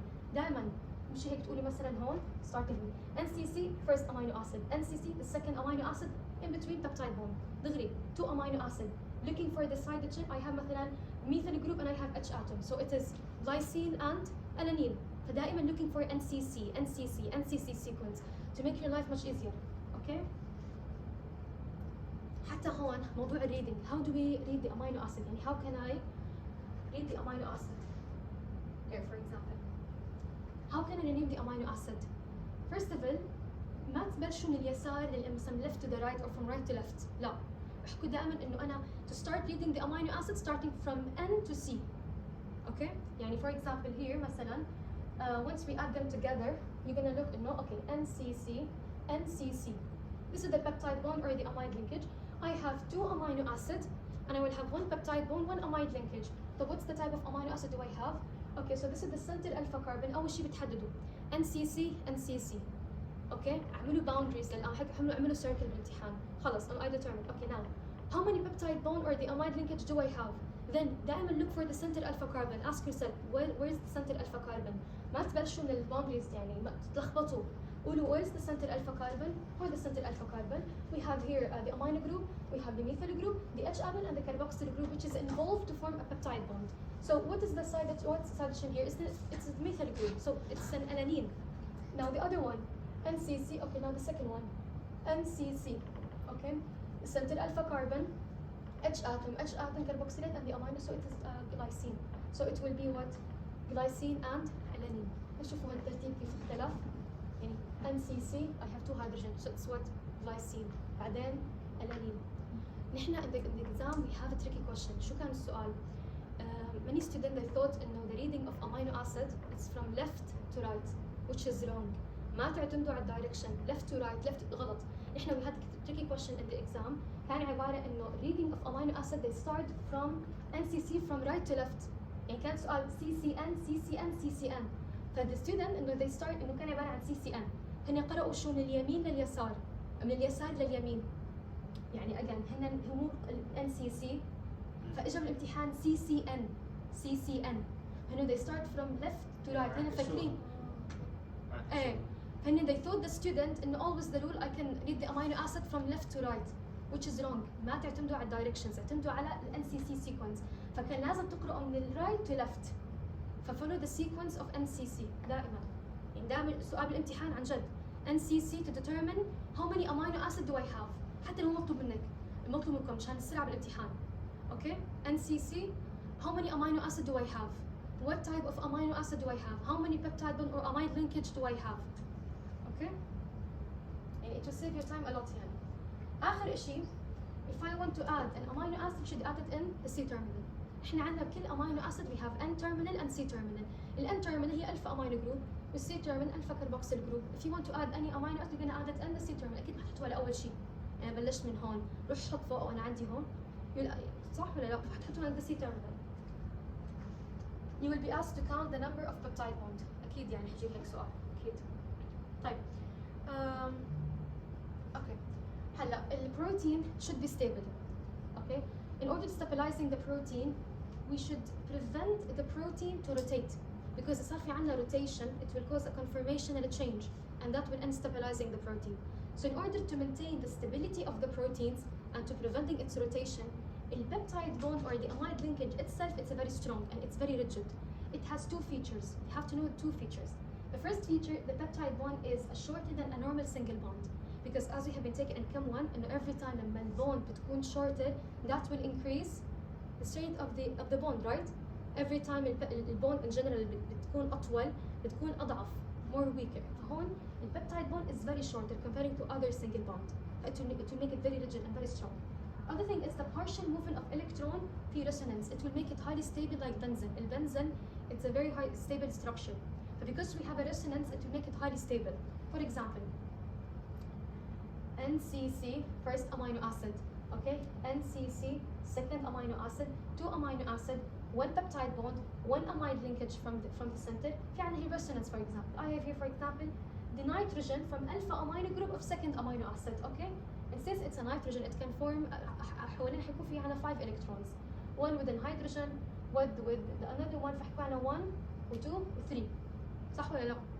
We have 2 electrons. شايفين انتم؟ حيكون هنا 2 electrons is being left here. So once you add it here, it will form like here a double bond. Then this bond will turn into the oxygen. فهي موضوع يعني sharing of electrons, موضوع movement, it will increase the stability of amino acid. طبعا the peptide bond is a single bond but it has a characteristic of a double bond, which is make it very strong. Okay? Any question? Okay, so we have been taking off so far. So the peptide bond, again, the amide linkage, it is the bond that connect many amino acids together, and it's basically formed by dehydration reaction, removing oxygen from the alpha carboxyl group of first amino acid and 2 hydrogen from alpha amino group of second amino acid, replaced by peptide bond and the amide linkage. Keep in mind NCC sequence and terminal, C-terminal, how to calculate the peptide bond and the amide linkage, okay? Now, recording the disulfide bridge, it's basically formed between 2 cysteine. 2 cysteine, and a sulfur here will be terminal, unlike the methyl one. A disulfide bridge will form by oxidation, which is dehydrogenation reaction. What does it mean by dehydrogenation reaction? Loss of Removing hydrogen. Using the hydrogen, because hydrogenation يعني hydration يعني water, أما hydrogenation يعني exactly. And also it is reversible, so we can break it down by by reduction hydrogenation reaction. One of example of the reducing agent هو beta mercaptoethanol. هلا I don't know if it was in the book, but I read it in like test bank. That's why I added here. It's an extra information, just in case. يعني keep it in mind. The example of reducing agent. Okay. For example, I have 2 adjacent cysteine. By oxidation, dehydrogenation reaction, I'm losing this hydrogen, replace it by disulfide bond. You can see here. And this is very important. When you say cysteine with an E, it means single amino acid. When you say cysteine with an, without the E, it's mean 2 cysteine. And this one, each one of them has cysteine with an E. If they are connected together, cysteine. نفس اللفظ بس غير ال E. But it's very important. Okay? And they'll ask you مثلا in the exam مثلا إنه مثلا which one of them the molecules is not an amino acid. هيكون الجواب شو؟ cysteine. To connect between the not an amino acid. Okay? هيك يجيك سؤال. أتوقع we had this question right? Actually. خلصنا amino acid. Whenever we have 2 cysteines, disulfide point form, right? Yeah. If we have 3 cysteines, and they ask us how many disulfide bond can we form from this? Good question. For example, if I have, we're gonna calculate it at home. For example, here I have one. أفكر نص قاعدة البيبتايد bond. Because for example, you can basically, you know why? Because if you have 2 cysteine, you only, it's limited. You can only form, for example, if I have 3 cysteine, how does it form with here? So it will You be need to nine. have H2 cysteine 1 disulfide bridge. ما فيش اسمه ولا 3 cysteine ما 1 disulfide bridge. Possible. ليش؟ لأنه أنا 2 sulfur they will get involved to form disulfide bridge. يعني إذا أنا عندي هلا cysteine ثاني for example هون، طب السلفر وين حتروح؟ هلا إذا عندي هلا cysteine ثالثة، يعني where should it bind? From here? لا خلاص الدايسلفايد already it was formed here. So you should have another 2 cysteine. Individually they will form disulfide bridge. And they give you مثلا for example إنه cysteine with cysteine disulfide, cysteine with cysteine disulfide. يعني each 2 cysteine will form their own disulfide bridge. ما له علاقة بالother cysteine. It's not like amino acid because once you have an amino acid they're together. لأنه أنت عندك الpeptide bond or the amide linkage is between the backbone. وأنت دائما you always find the backbone اللي هو دائما الأطراف terminal. So they're connected. But here it's limited. يعني مثلا for example, which does not exist. If I had sulfur here instead of carboxyl, yeah, it could be. It could form here cysteine with a cysteine. You could have also cysteine here, so it would be 2 disulfide bridge. If we had sulfur instead of carboxylated group, for example. You got my point? Yes. Okay. Because in the previous there was a question that had pentapeptide, and there was like 3 cysteines. And they asked how many disulfide bond can we form? The answer was none. Was none? None. كيف كان الشكل؟ So what is that? I guess I already saw this question before.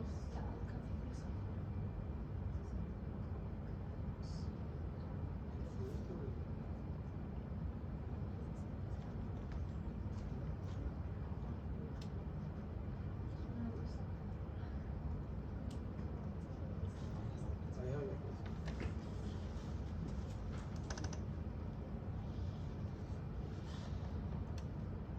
Assume the peptide is okay.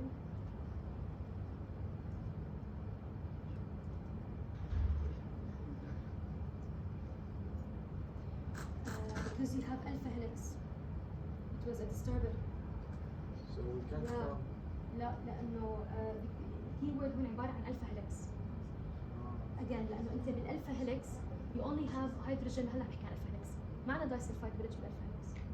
Just إحنا in beta. لا الالفا هيلكس مثلا you only هون الكيورد.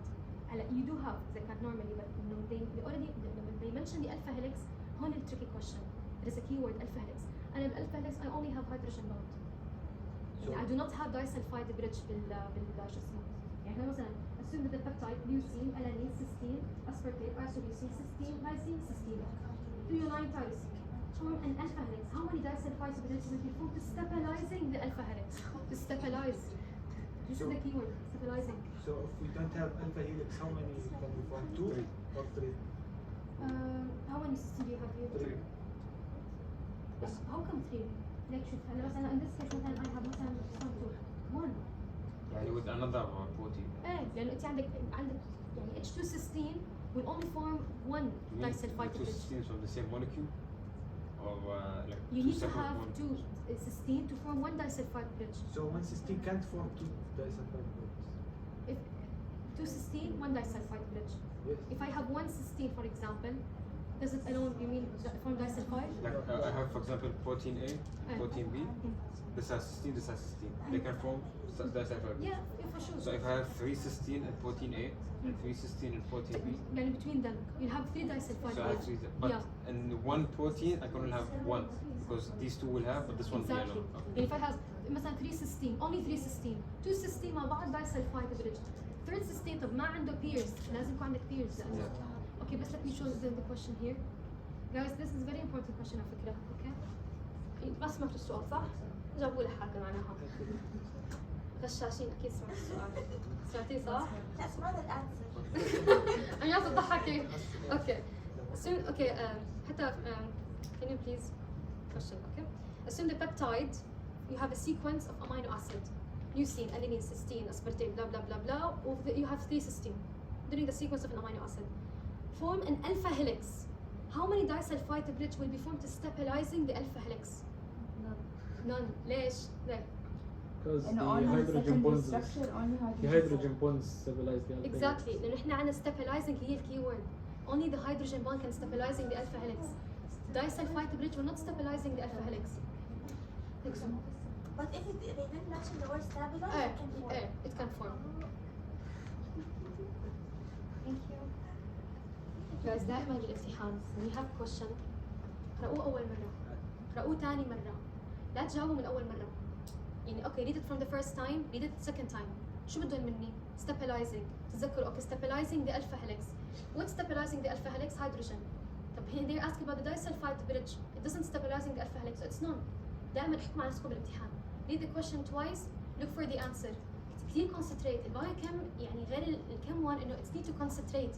الأسئلة كثير سهلة but most of the student when they get the answer wrong إنه بيكون إنه لسه concentration. يا ويلي اللي بتكس على الامتحان. على فكرة حأسألكم بعلاماتكم ها.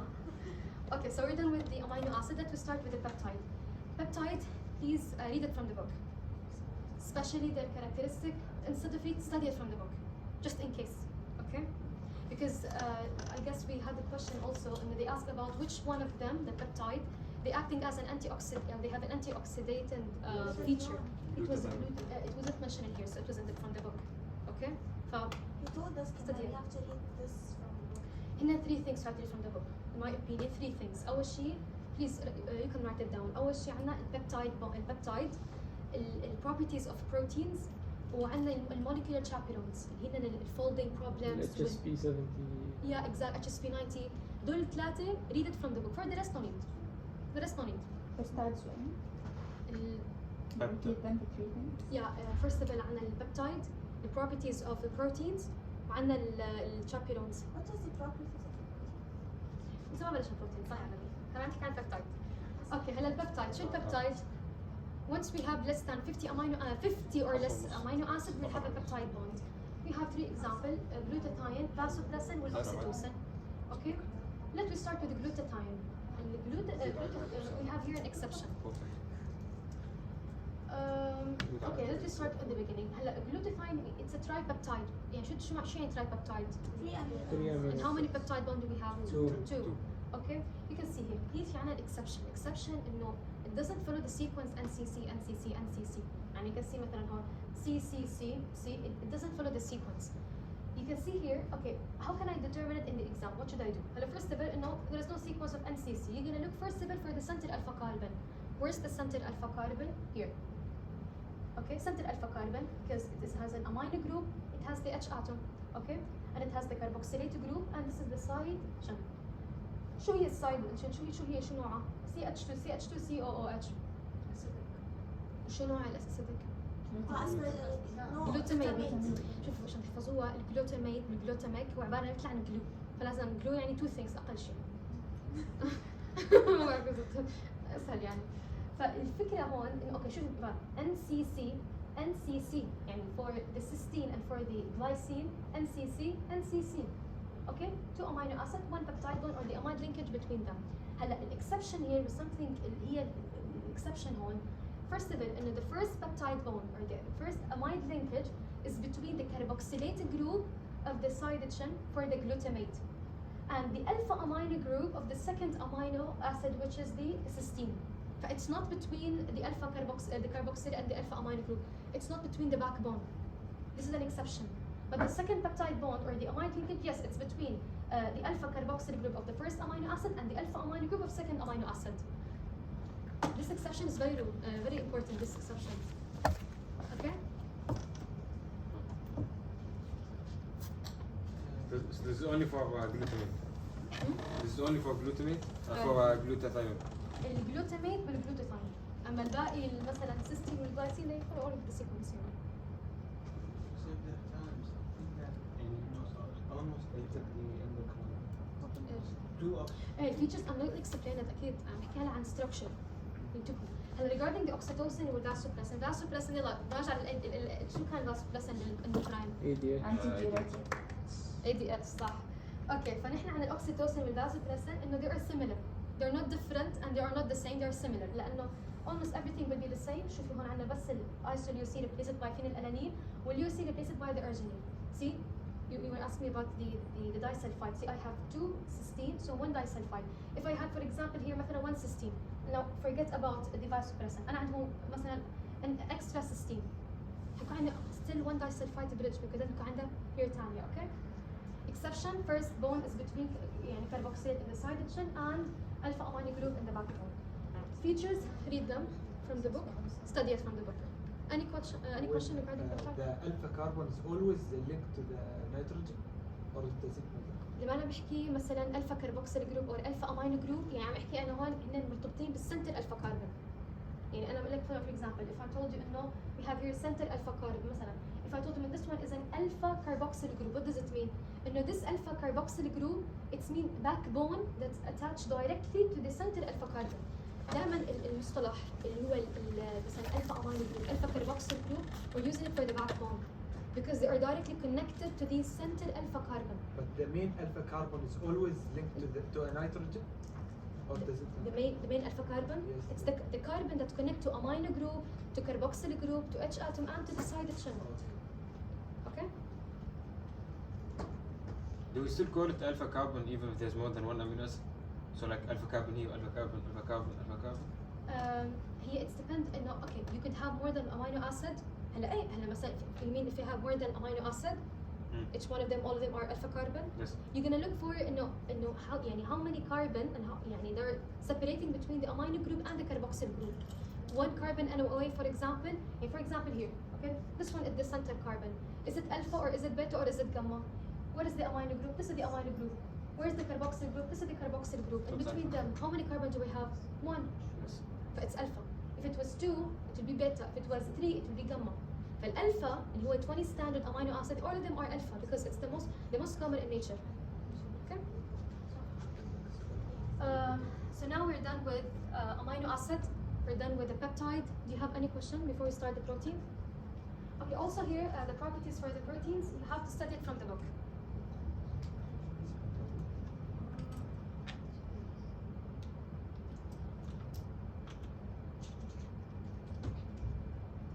Okay.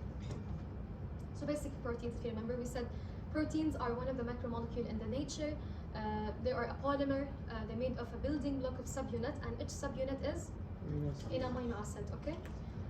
Different characteristic of proteins. They could act as a catalyst. For example, the enzyme. Most of the enzyme are proteins.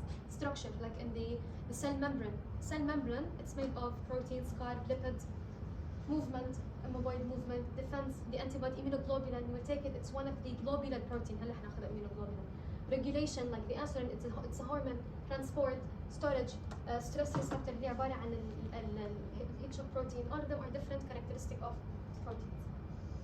Now, when I say multifunction protein, what does it mean? It means that the proteins, it has more than one function. That's why we call it as multifunction protein. We can also classify the proteins based on 3 points. First of all, sequence of an amino acid and a 3-dimensional shape. When I say sequence of an amino acid, I mean the primary structure. When I say 3-dimensional shape, tertiary structure. According to the sequence of amino acid and a 3-dimensional shape, that will give the protein its unique function, its unique characteristic. According to that, I can classify them into families. One of their families are superfamilies. Superfamilies, example of what? Neuroglobulin, myoglobin, and hemoglobin. It means that all of them will arise from the same ancestor gene, اللي هي شو الglobin protein. All of them. Superfamilies, they are part of the families. هاي معنى superfamilies. Neuroglobulin, hemoglobin, because they have the same suffix, arise from the same ancestor gene. Secondly, we can classify the proteins according to their shape. يعني the shape will affect the water solubility. We can classify them either into fibrous or into globular. And also we can classify them based on their composition into simple and conjugated. Now let me start with classification of the proteins according to their composition. Simple and conjugated. When I say simple proteins, you have just a sequence of an amino acid. It's very simple. Sequence of amino acid, that's it. But if I say conjugated proteins, it's more complex. Which is mean these proteins, in order to function very properly, in addition by having the protein, for example the globin, it's need to have a non-protein component or the prostatic group to make it function. And for example, if I had a hemoglobin, you take it in a blood chapter, right? Okay, for example, hemoglobin, now we'll talk about it in detail in the globular protein, but هلا عم نحكي إنه مثلا hemoglobin is very important in the RBC to take the oxygen, to transfer it, and so on. For example, here the prostatic group, a non-protein component will be the heme group. It has the center iron. If I don't have the prostatic group, اللي هو الهيمي, I will not have the iron. So the globin, هو البروتين hemoglobin, it can't take the oxygen. It will be non-functional. فدائما if we're talking about conjugated protein, complex protein, they need to have non-protein component. They need to have a prostatic group to be functional. So another name of conjugated protein, we can call them as a holoprotein. Holoproteins and conjugated proteins. We have a protein plus non-protein component, prostatic group to make them function. If we have a protein without non-protein component, if I have hemoglobin or myoglobin without a heme group, what do we call it? We call it as a holoprotein. نسميه مثلا تذكروا ان الهولو يعني من الهولو يعني في هولو يعني فراغ هيك ما عندنا non-protein component عشان ما تنسوا. اوكي؟ مثلا الهيموجلوبين as I said. اوكي؟ multi-function. اوكي. يعني مكتوب proteins without non-protein component, apoprotein, holoprotein. يعني نقدر نقول اثنيناتهم ولا؟ لا الكونجيجيت. Can you repeat your question please? No. Read the blue. protein without the protein component. apoprotein واللي تحته نفس الشيء. هي غلط منه المفروض هون تكون شو اسمه؟ with امسح النون. أول واحدة امسح النون؟ لأنه هي conjugated protein.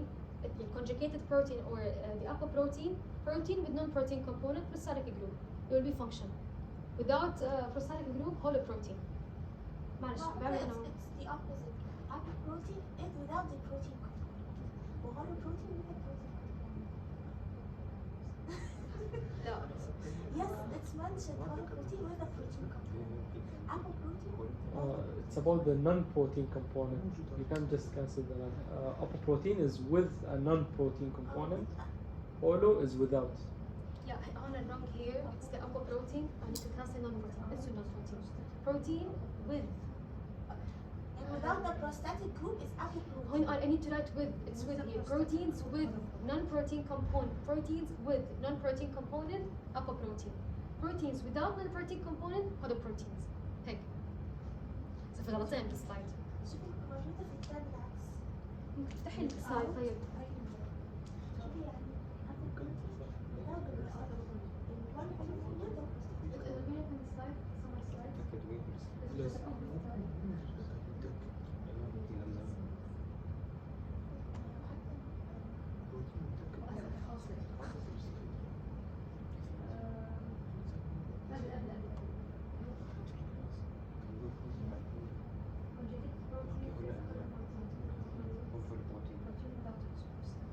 Okay guys, protein, it's without non-protein component. Sorry, it's a mistake from me. Protein without non-protein component, it will be apoprotein. Protein with a non-protein component مع البروستاتيك جروب بنسميها هولو بروتين. It's the opposite. الهولو مع البروستاتيك جروب. الابو without. اوكي بتعرفوا كيف مثلا نقول احنا مثلا ال A دائما stand for the opposite. A guys ال A stand for the opposite. عرفتوا كيف؟ مثلا ال A فتذكروا الopposite ما في. Dr. Ahmed said holo means like whole, so it's a whole, it's together. Yeah, it's the same of conjugated protein. يعني هي conjugated protein, it's the same of holo protein. The same thing. It's اللي هو عبارة عن protein with a prostatic group to make them function. الأبا protein without. Okay. Now the levels of protein structure. We have primary level, we have secondary level, we have super secondary structure, which is not mentioned here, but here في عنا super secondary structure, tertiary and quaternary. Let me start with the primary. Okay. The primary level, it is the initial protein sequence. When you just have a sequence of an amino acid, we're gonna call it as primary level. And for example, after the translation, after the process by forming a protein, you will have just a sequence of an amino acid. So what do we call it as? Primary structure, primary level. It's the simplest one. Okay? It's non-functional. يعني مثلا hemoglobin, myoglobin, the insulin, the peptide, all of them, they already start from having the sequence of an amino acid. So they didn't yet choose their way. That's why it's non-functional. And the stabilizing by peptide bond. Why? Because I only have a sequence of an amino acid and it has a peptide bond. يعني what's stabilizing, what's keeping them together is the peptide bond or the amide linkage. Okay? Primary structure is what determine the function and tree shape in tertiary structure. Also, we had question of this last year. Many students, they got it wrong also. Even we have only primary structure, the simplest level in a protein is just a sequence of an amino acid, but it's very important because if there is any change that will happen in the primary structure, it will affect the three-dimensional shape of the protein, which is the tertiary structure. Like as in a sickle cell anemia, now we'll take it in a moment. Sickle cell anemia, there is a change in the primary structure, like there is a replacement. Okay? But this replacement, even though it's just a replacement, is only in the primary structure, yes, it will affect the total structure. Instead of having just concave shape, you will have a crescent shape. It will affect the tertiary structure. Okay, the homologous protein. The homologous protein, the homo it's mean similar. The iso يعني same. The homo يعني similar. For our polypeptide that have a similar amino acid sequence and perform similar function in two different organisms. For example, if I'm talking about two different organisms, human and bird. هذا الإكزام من دكتور وسيم. For bird and human, okay. We do have a homologous protein, which is the hemoglobin. So the sequence of the amino acid to give you this polypeptide, it's basically similar. And you will find some amino acid are different, some amino acid are the same. So it's similar in order to perform similar function, which is to take the oxygen. Okay? Similar, not the same. The amino acids that are present in both polypeptide are called invariant amino acid. If I'm talking about the bird and a human, both of us we have homologous protein, which is hemoglobin. What are the amino acids that they are the same? They will not be changed to perform the specific function of the hemoglobin. We call them as invariant amino acid. An invariant amino acid or يعني هي stable يعني it will not be changed. For example, if I'm talking about hemoglobin مثلا glycine for example. هو أنا عم بحكي إيش يعني. الglycine for example we found it in the hemoglobin of the human and the bird. It couldn't be changed because it's very important to perform specific function for the hemoglobin. فبنحب نسميه invariant amino acid. It needs to be the same. If any mutation happens in an invariant, it will be like non-stable. Exactly. It's هلا هشرحها. It's non-conservative. Yeah. So are not changed and are very important for the protein to function properly. Okay. Homologous protein like hemoglobin in human and bird. Any question from this slide? When you mentioned the slide before about the multifunction proteins, it's the same as the moon lighting proteins, right? They have the moonlighting proteins. moonlighted protein Yeah. وين بالإذاعة؟ لا show me please بأحمد ولا وين؟ لا show me please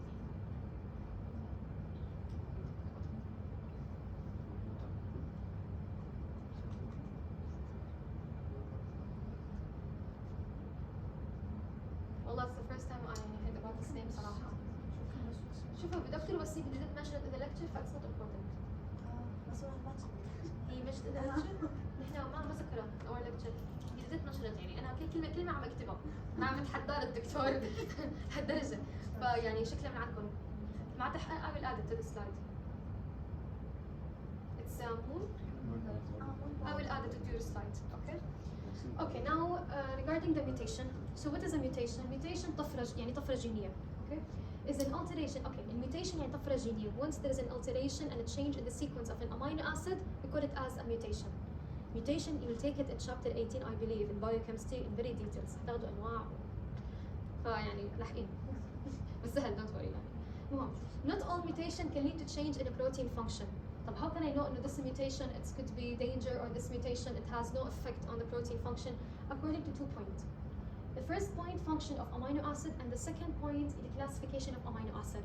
For example, the first point, if there is a change, as you said, if there is a change in the invariant amino acid, okay, it can result losing the protein function because I have invariant amino acid and responsible to give this protein its unique function. So if there's a change in this invariant amino acid, it will affect the total function of the protein. Secondly, change in less stringent amino acid is a variable. Variable يعني keep it chain. But basically normal. يعني حتى لو في chain, it will not lose the function of the protein. So it will not affect the function as they perform a non-specific role in the protein. Now, secondly, the classification of amino acid.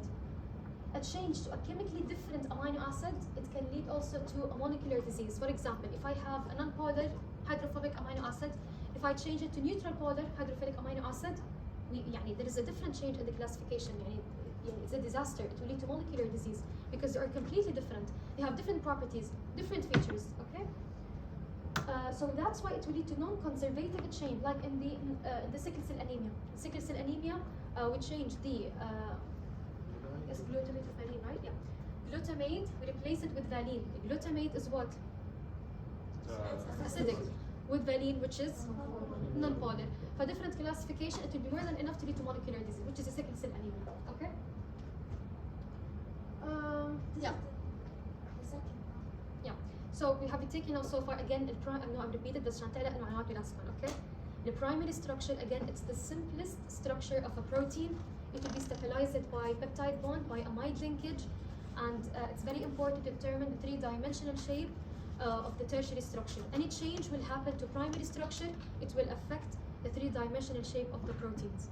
Okay, and it's just a sequence of an amino acid, and you have to know the mutation, what will affect the mutation, and so on. Now let me start with the secondary structure.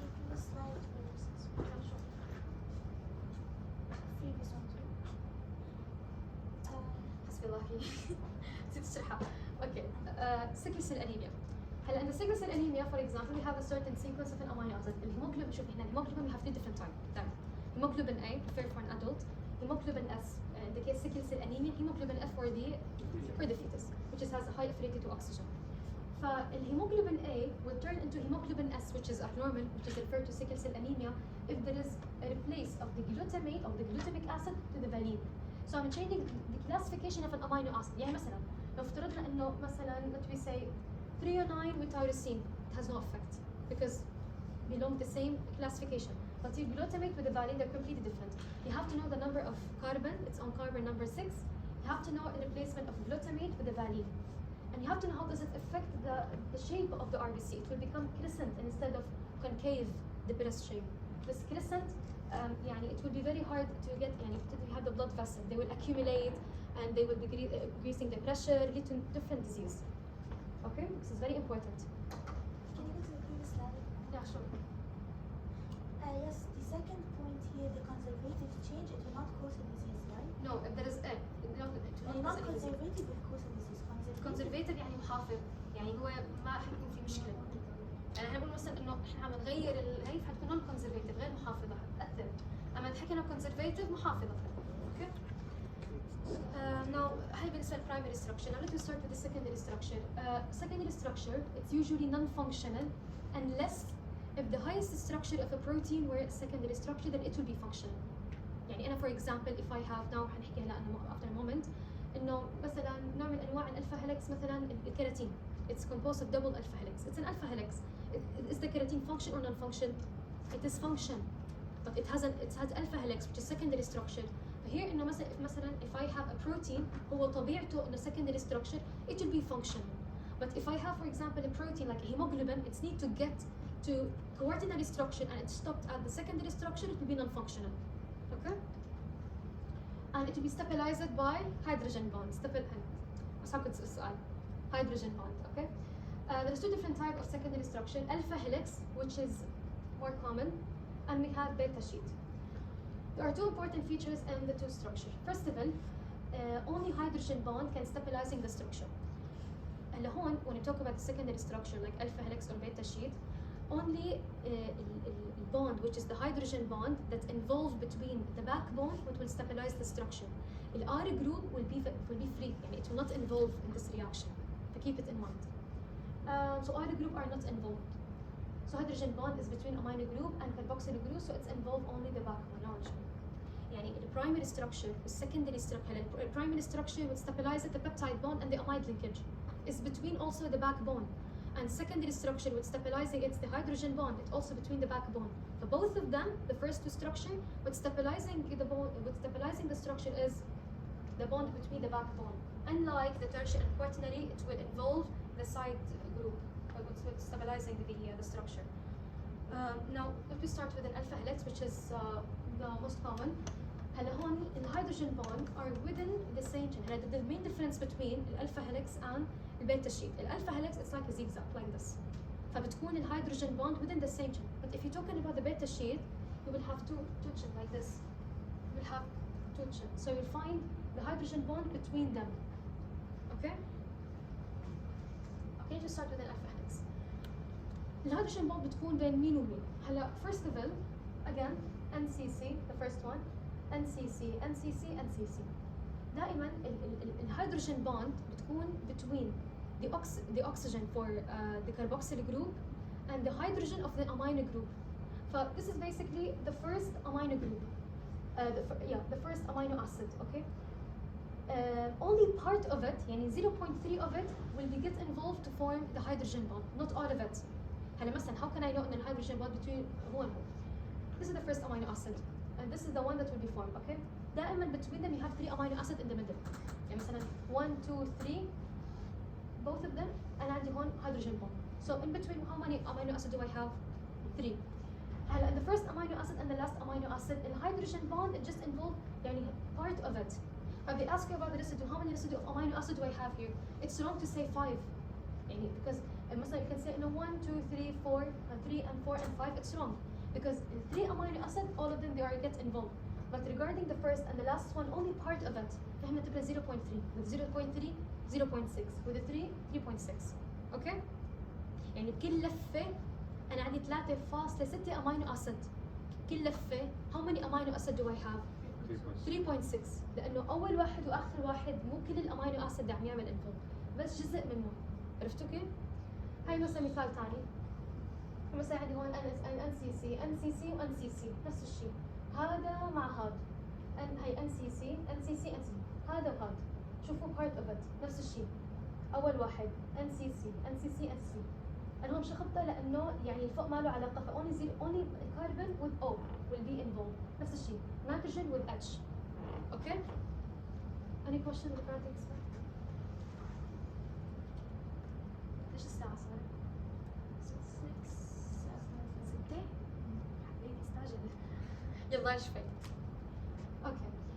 Some amino acid can start by طبعا شو الامينو acid will affect the alpha helix in general.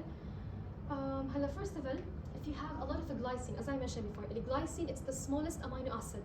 It will be very easy to rotate, it can cause a conformational change, and that can affect and disturb the total structure of an alpha helix. But if I have only one proline, it will be more than enough to disturb the total structure of the secondary structure. But why? Because it has a secondary amino acid group instead of primary amino group. يعني since it has secondary amino group it can involve in hydrogen bond it will disturb it. Okay. Regarding the charge and the bulk, it's not mentioned, I guess. Did Dr. Basir mention in the lecture? What? The charge amino acid will bulk group. Yes. Did he mention it? Okay. If you have one proline, will be enough to disturb the alpha helix. If I have many glycine, it will disturb. If I have many charged amino acid, like if I have a lot of acidic, a lot of basic amino acid, like find a repulsion. Had a repulsion, it will break down the alpha helix. If I have a bulk odd group, a lot tryptophan, it will take a huge space. It will disturb. So you have to know one proline can disturb many. If you have one glycine, does it disturb the alpha helix? No. But if I have many glycine, yes. Many amino acid with a bulk group, many amino acid with a charge, yes, it will disturb. So you have to differentiate between by having one and many. Now the beta sheet, again we have a two chain. Hello, you will be asked two questions in the exam. One of it, and they will give you the structure and they will ask you to determine is it antiparallel or is it parallel. How can I know? By two ways. أول شغلة you can know from the center carbon. If they are the same, مثلا CC مثلا CC CC CC هون عندنا كمان RCH it's parallel. But if they are different, like for example مثلا CO مثلا هون CNN RCH HCR, it will be antiparallel. Okay? This is the first thing. And you have to know also here the direction and how gonna be looked like also as well. This is the first question. And ممكن يعطوكم structure, is it antiparallel or is it parallel? Secondly, ممكن كمان they're gonna ask you about which one is more stable. فالparallel sheet are much less stable than the antiparallel sheet. Okay? الانتيبارallels more stable. فيا هيك يعني يكون السؤال. Is the beta sheet one amino acid هذا sequence? Or is it two amino acids and they're parallel? You have multiple amino acids. No, I mean like sequence. يعني is it one peptide, like two peptides, and this one of them Yeah. like this? You will have, for example, a sequence of an amino acid and other sequence of amino acid. So it's different than alpha helix. Alpha helix is just one sequence. Exactly. This is the difference. Alpha helix, I do have only helix within it. But if I'm talking about the beta, it's two. So between Two the different sequences and they exactly. But both of them will be stabilizing by hydrogen bond, which is involved in the R group. True or false? False. False. Involved mean? Exactly. Okay. خلينا نحن هلا معناتها عن primary structure stabilized by. Does it involve the R group? No. Okay. Secondary structure stabilizing by. In the backbone. Okay. Now super secondary structure, you will find it between the primary structure and the tertiary structure in between.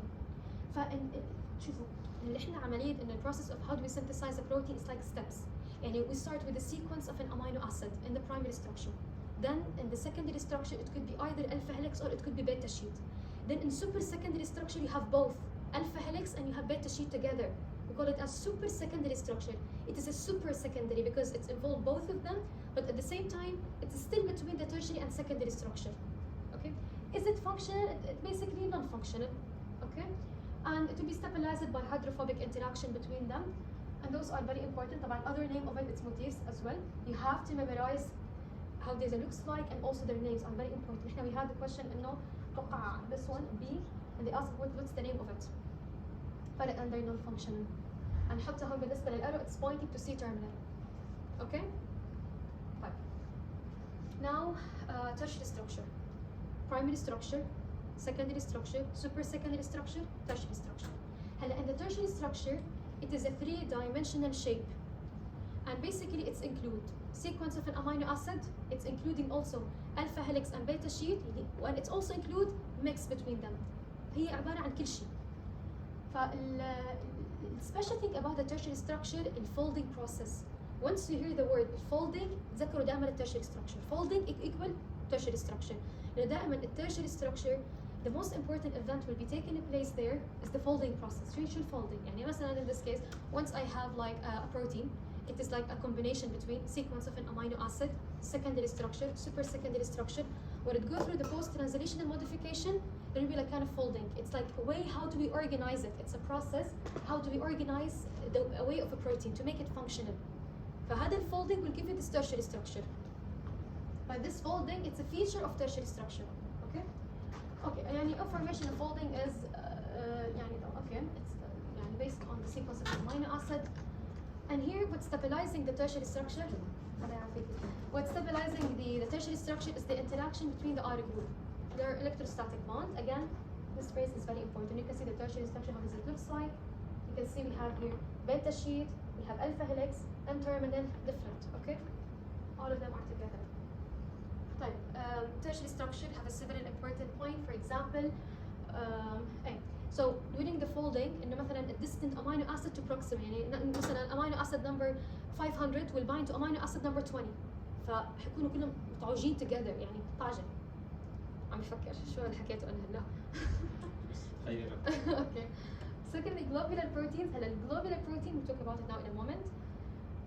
Are compound. طبعا the globular protein is also myoglobin, not hemoglobin. The hemoglobin is quaternary structure. Only the myoglobin.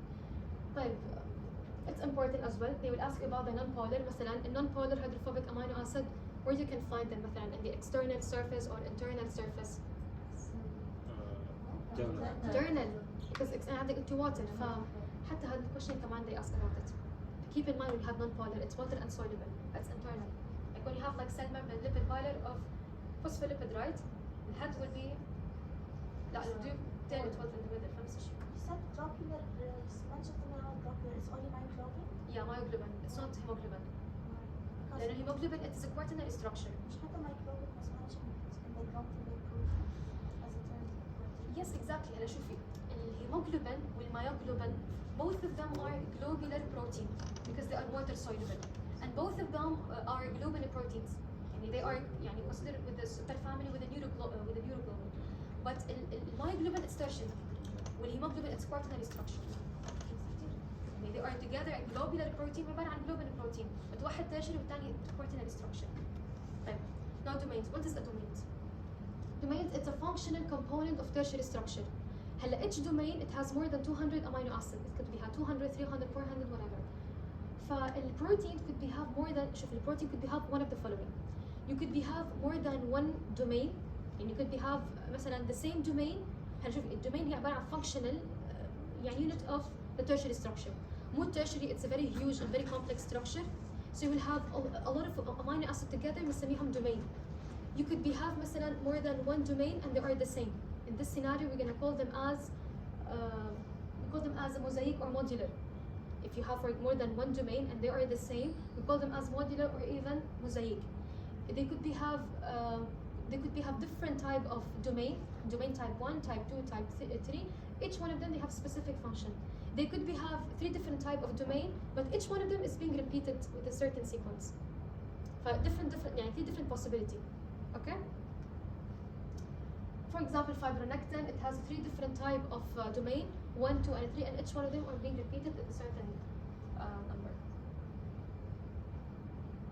Okay, domain, it goes through the folding process in different way. It's depend on how's the protein will get fold. It's depend on its function. It could be like EFI hand, مثلا EF hand, leucine zipper, beta barrel, يعني different. يعني they will not fold in the same way. يعني they will need to folding in different way according to the type of a protein that we're dealing with. Do we have to memorize them? Yes, you need to memorize them. You need to memorize them. What's the functions? Memorize the function, memorize the structure. They could be asked you مثلا this one إنه يعني شو type of folding مثلا ATP binding domain of hexokinase. First you have. Is this information enough? The one here, or do I need to read from the book? No, it's enough. Yes. Enough. Okay. Now again, what's stabilizing the tertiary structure is the interaction between the R group. Different type. It could be covalent and non-covalent bond. In covalent bond, for example, disulfide bond. Again, disulfide bond it formed between 2 adjacent cysteine. هلا disulfide bond هي كثير مهمة. You will not find them in the intracellular protein. You will only find them in the extracellular protein. Why? Because in intracellular protein we have high concentration of reducing agent. It could lead to reduction, to dehydrogenation reaction. It could break it down the disulfide, so it will be useless. That's why you will have the disulfide outside the protein. This is a protein, for example, tertiary structure. I'm going to have disulfide. See, it's from the outside. It's run from the inside. They could give you a structure and it has a disulfide from inside. But it's true or false, for example. We don't know, okay? Exactly. The other type here of non-covalent bond, for example, we have ionic or electrostatic or the salt bridge. يعني from its name, it's electrostatic, which means the opposite charge. And I could have amino group for a basic amino acid interact with the carboxylated group. We found it in the side chain for the acidic amino acid. They can form electrostatic or the salt bridge bond, for example here. salt bridge you can see here. الهيدروجين bond بتكون مثلا between neutral polar amino acid between their OH. O بتكون مثلا between مثلا as in the secondary structure. ال O for the carboxyl group and the hydrogen for the amino group. Hydrophobic interaction والhydrogen الhydration what does it do؟ أو الwater bridge شو وظيفته طبعا؟ الhydration. adding water. break hydration what شو بتعمل؟ البروتين في هذا break add water break what؟ break the bond. Peptide. peptide bond exactly. يعني may free the polypeptide from some of its internal interactions. Also, hydration is similar to hydrolysis. Hydration bond with what? No, I mean hydration is another name for hydrolysis, which is breaking the peptide bond. صح؟ Exactly. Oh, this is important. Hydrolysis نفس الشيء بنحكي مثلا hydration. نفس الشيء. So what's stabilizing here? Covalent bond like disulfide, non-covalent line, ionic, hydrogen, hydrophobic, hydration. Okay? Very important. كتير مهمة الفكرة هاي. عن جد احفظوها وفهموها. Now, quaternary structure. Not all protein have a quaternary. Some of them have a tertiary, but some of them they do have a quaternary structure. هلا هون functional component of quaternary are subunits. It's more complex. The difference between the tertiary and the quaternary structure, in the tertiary structure, we only had a very complex structure, but all of them are together to form one polypeptide chain. And in this one polypeptide, you will find many domain, which is a functional unit of the tertiary structure. But if I'm talking about the quaternary structure, it's like tertiary plus tertiary plus tertiary plus tertiary. It's very complex, it's very huge. For example, in hemoglobin, when I say no, hemoglobin, it's made of 4 polypeptides, 4 subunits, 2 alpha globin and 2 beta globin. Okay? The main difference in the functional component of tertiary will be the domain within the same chain. The functional of the quaternary, it's the subunit within different. Okay? Also, this one is important. In tertiary, we only have one N-terminal, one C-terminal. يعني أنا عندي هون amino acid عنهم. يعمل folding بطريقة بطريقة very complex، بس البداية N-terminal والنهاية C-terminal. إذا أنا بحكي عن مثلا الquaternary more than one polypeptide, tertiary plus tertiary plus tertiary, you have more than one N-terminal, one C-terminal. They could be asking you how many N-terminal or C-terminal you will have in hemoglobin. How many? How many N-terminal in hemoglobin? 4. And 4.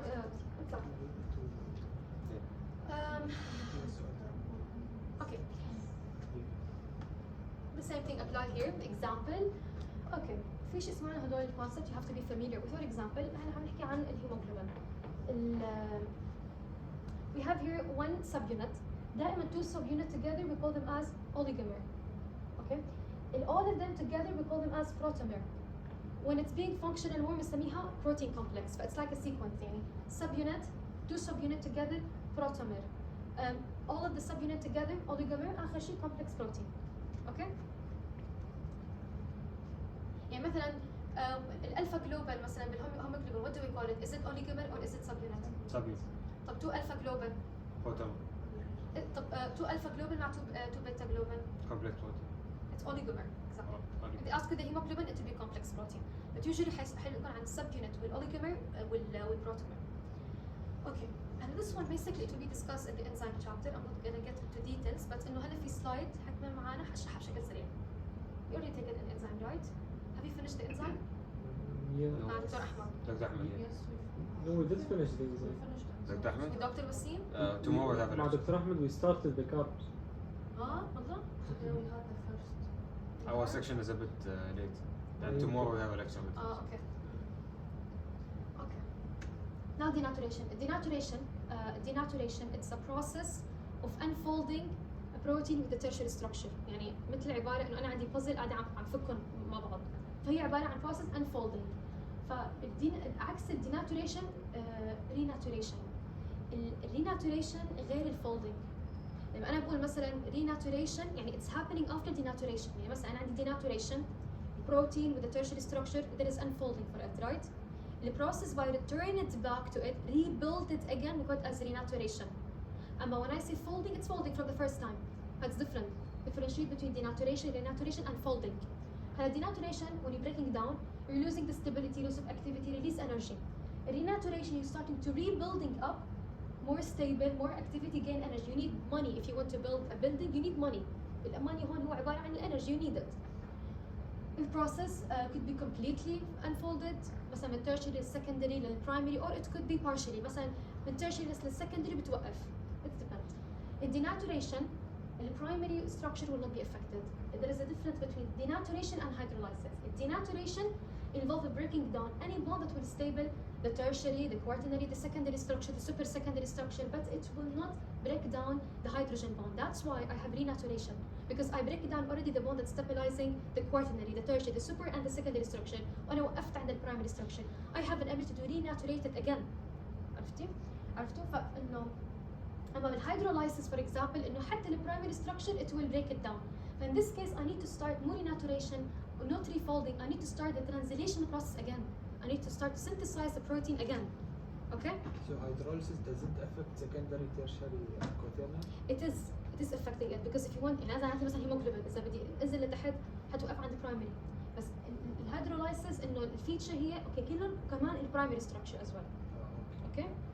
فهي مثلا after denaturation for the reversible protein they can go through renaturation process, but in hydrolysis they need to go through translation, not renaturation, because they already break down all the bond, all of the sequence of amino acid. Not all protein they can go through renaturation. We have reversible protein, irreversible. Irreversible protein, yes, they can return back to neutral. Irreversible, خلاص, and once they were breaking down, we need to eradicate from those protein. We need to eliminate them. How do we eliminate them? By molecular chaperones. هلا حنحكي عنها. How do you know if they are reversible or irreversible? أي مو وظيفتنا نحن هلا بس إنه usually proteins in the brain are irreversible. That's why إنه when a child had a doctor, I guess he mentioned this example. A child when he مثلا have very high fever, if it was like 38 or 37, it can tolerant. The protein could be tolerant إنه this temperature, but if it was 40, 41, 42, they cannot tolerate, so it will start to denaturate. Okay, فin this case they are irreversible. فعشان كده إحنا بنخاف يصير معهم مشاكل. Yeah, okay. Okay, what are the reason when the protein starting this process of denaturation? هلا اهم 3 بوينت مثلا ما تسحبوا على الباقي بس usually اهم 3 نقاط من هدول الثلاثه usually يعني. In the first of it اللي هو strong acid at base, changing in the temperature, detergent like يعني empathic basically. ما شو empathic usually. Empathic molecules that have both polar and non-polar. يعني بمعنى انه when it has polar لا it's hydrophobic and hydrophilic. يعني it could act as a detergent يعني washing away. Okay. طبعا هدول كثير مهمين. احنا كمان بهذا الكويشن انه مثلا strong acid when which bond does it affect? It's hydrogen bond and hydrogen bond والionic bond. اوكي؟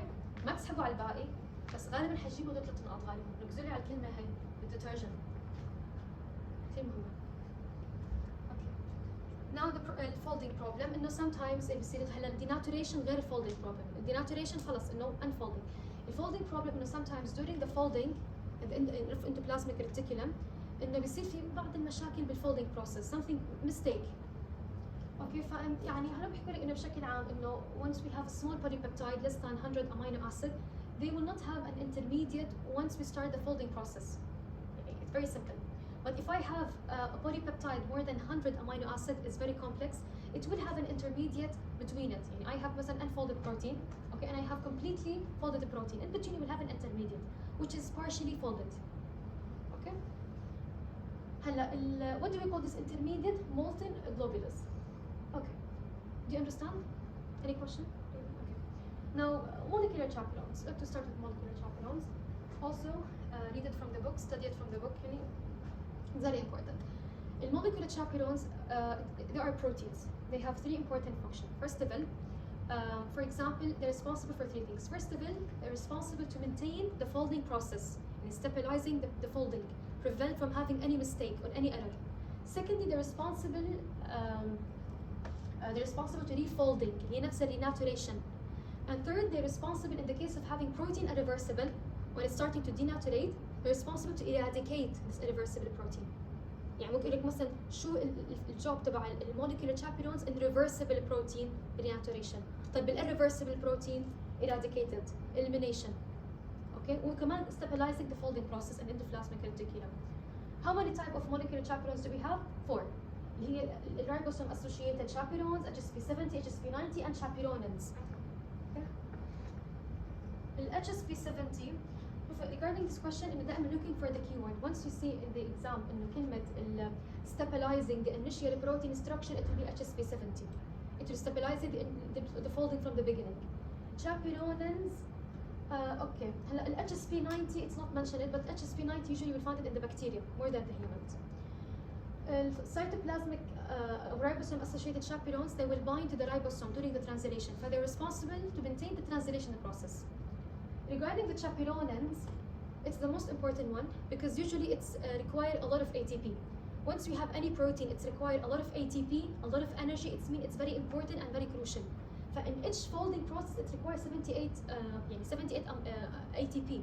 So that's why chaperonins are the most important one. But HSP70 also requires ATP, right? But not as chaperonins. You always have one ATP, for example, HSP70. HSP70 will stabilize initially the process of translation. And ATP just 1-2. But if you say chaperonins, it's stabilizing it in later stage as well, and it requires 78 ATP in each folding, and it's very important. دائما انه when the protein increasing the demand of ATP, it's more crucial, more important. So we have HSP70, HSP90, ribosome associated chaperones, and chaperonins as well. Okay, I did this question. Sorry. 70. Just P70. Exactly, HSP70. Now, as I said before, we can classify the protein into families, like superfamilies. We can classify them according to their composition, simple or conjugated, and also we can classify them according to their shape, their solubility in water. It could be water insoluble or water soluble. Fibrous protein, they're water insoluble, and globular protein are water soluble. Let me start with the fibrous protein, which is water insoluble. Okay, we have 3 different types: keratin fibroin and collagen fiber. الكيراتين you have to know it's made of double alpha helix, like this. how to تتذكروا double alpha helix بالكيراتين؟ تذكروا انه usually انه double alpha helix it's like a curly hair. فدائما الليدي girl مثلا احنا once we have like a curly hair, for example, double alpha helix, when you go to the salon you make a keratin treatment to make it straight. Think about it, انه double alpha helix like a curly with keratin treatment. فهمتوا المثال؟ الكيراتين double alpha helix مثل curly hair ومع الكيراتين treatment. عشان ما تخربطوا وتقولوا بيتا او تقولوا شيء ثاني دائما الدبل الفا هيلكس مع الكيراتين. اوكي، الفايبرون بيتا شيت.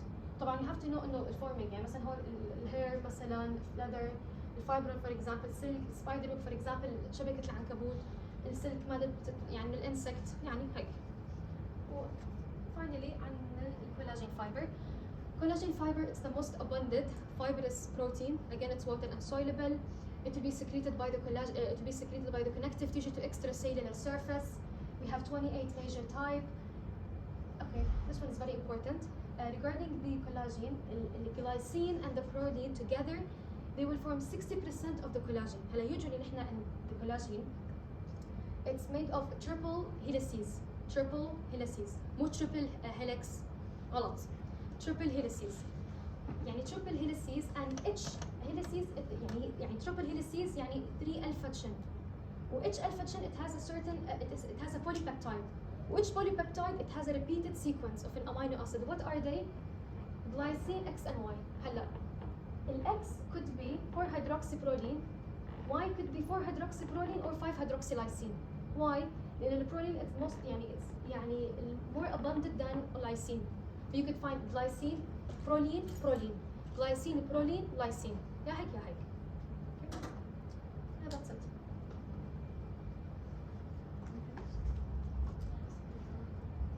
باين بس عن المايجلوبين والبي بي جي. مش بصراحة أشرحهم.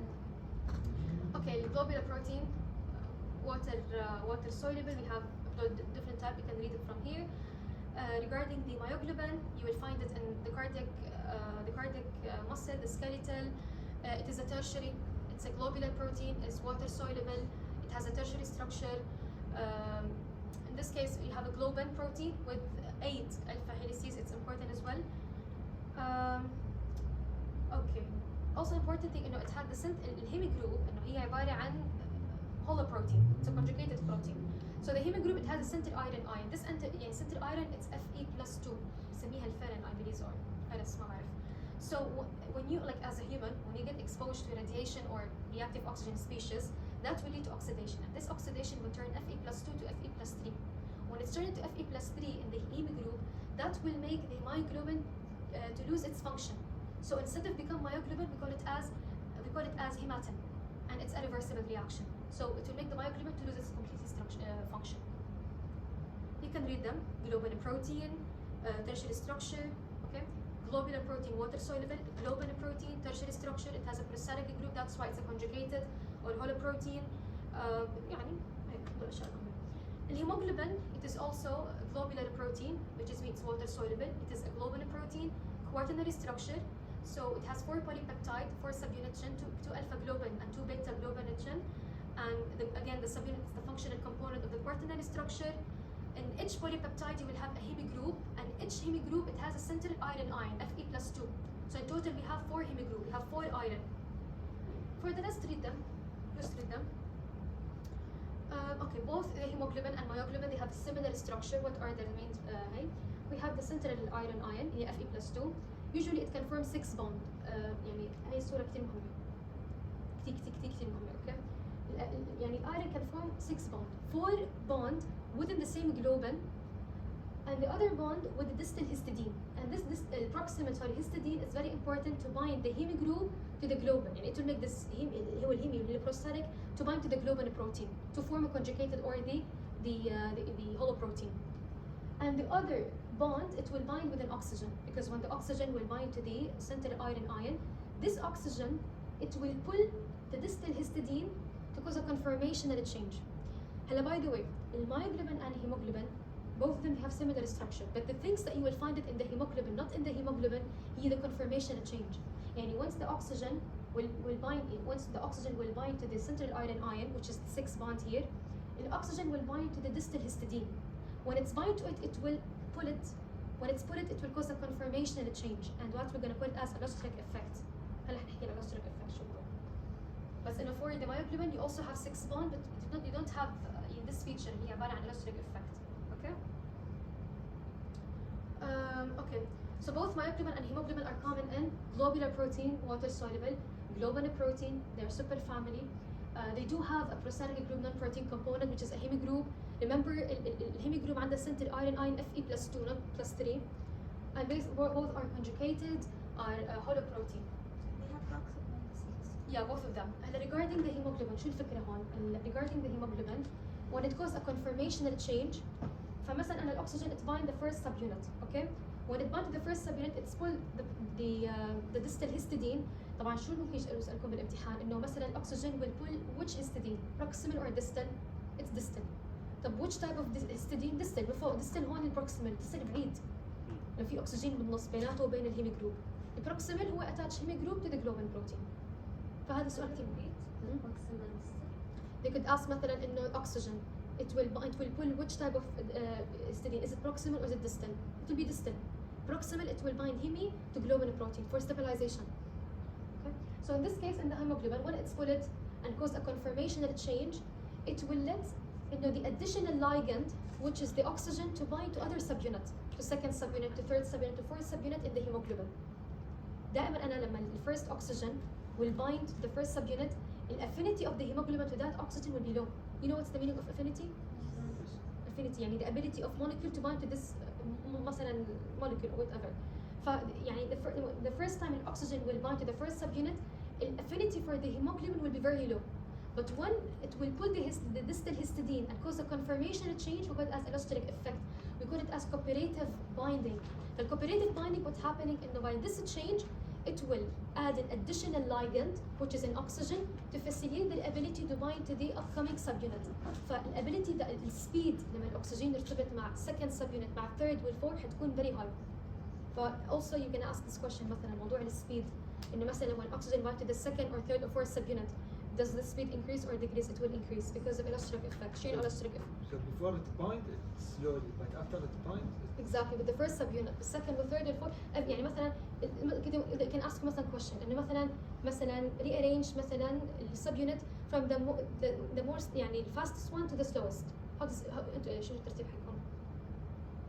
the one that ترتيب. not binding, it will be the I have slowest. 1 2 3 4 rearrange them. من أسرع واحد لأبطأ واحد إنه يرتبط مع الأكسجين.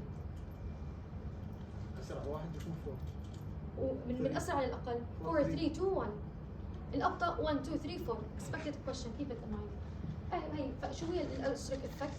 when the ligand اللي هو عبارة عن oxygen when it bind to the allosteric site other than the active site that will can activate or deactivate the protein فنحن بنسميها allosteric effect. أو خلص طلع. هاي كمان مهمة إنه once we have oxygenated hemoglobin حيكون بالrelax state.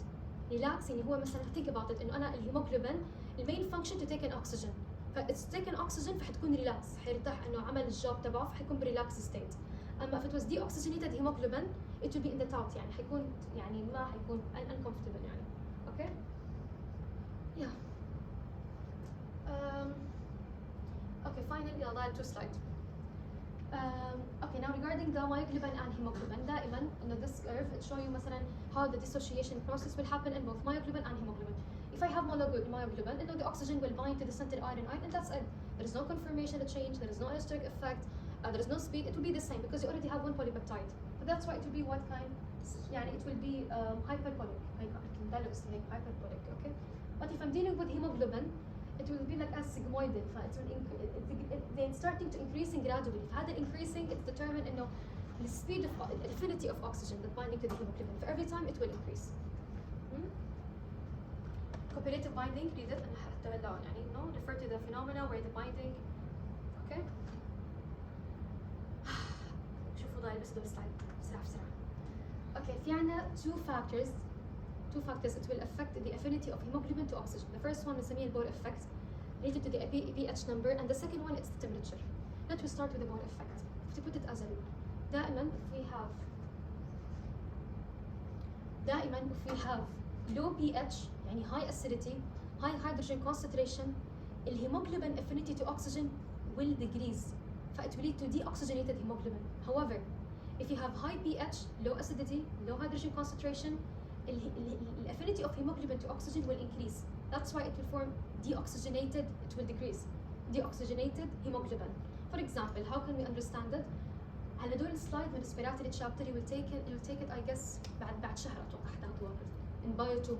It's very important تعملوا link between them. الفكرة إنه إحنا عندنا شيء اسمه internal respiration, external respiration. ليش أنا حطيتهم to understand ما بدي just memorize, just understand, okay? To not get confused because it makes sense. If I'm talking about like for example a tissue, okay? Let me say a tissue. I have here the RBC in the blood and I have also here the tissue cell, okay?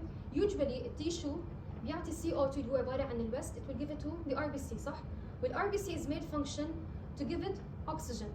فلما البور effect من وين طلع هذا الرول؟ إنه لما التيشو cell when it give CO2 which is carbon dioxide to the RBC, CO2 directly will bind to H2O, and that will form bicarbonic acid. Then it will from carbonic acid, then bicarbonate, then hydrogen. So here we have high concentration of hydrogen, at high acidity, at a low pH environment. So in this case, the affinity of the hemoglobin to oxygen will decrease. فit will release the oxygen to tissue. فit will be deoxygenated hemoglobin.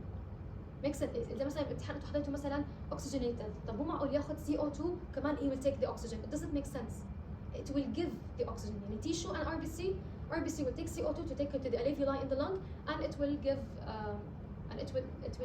give oxygen. Okay. Okay. And for external respiration, if I'm dealing like with an alveoli, and also if I'm dealing with the alveoli and the RBC as well, the same thing apply here. RBC, it will give CO2 to the alveoli because we want to, يعني, during the expiration, you want to take the CO out of your body, and it will take the oxygen from it. The same thing applies. You will take the hydrogen without bicarbonate, carbonic acid, كذا كذا, but you're actually consuming the hydrogen. Decreasing concentration, increasing the pH, it will be the oxygenated form. Okay? هلا the other thing كمان it will affect هو عبارة عن temperature، لأنه when there is increasing the temperature إنه حيكون في عنا decreasing the affinity of hemoglobin to the oxygen. Okay? فهي two factors عنا البور effect according to the pH you have to know in the lungs and also in the tissue, and secondly in temperature. في شيء اسمه عنا البي بي جي the last slide، بعدين عنا two questions حنحلهم معهم.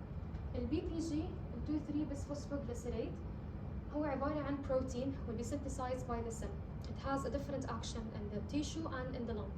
Let's start with the tissue. For example, in the tissues, يعني what will happen? حيكون إحنا عنا deoxygenated form of hemoglobin because it will release the oxygen to the tissue cell. فال RBC itself it will release BPG. BPG طبعا once we have deoxygenated hemoglobin it will be in R or T state? T.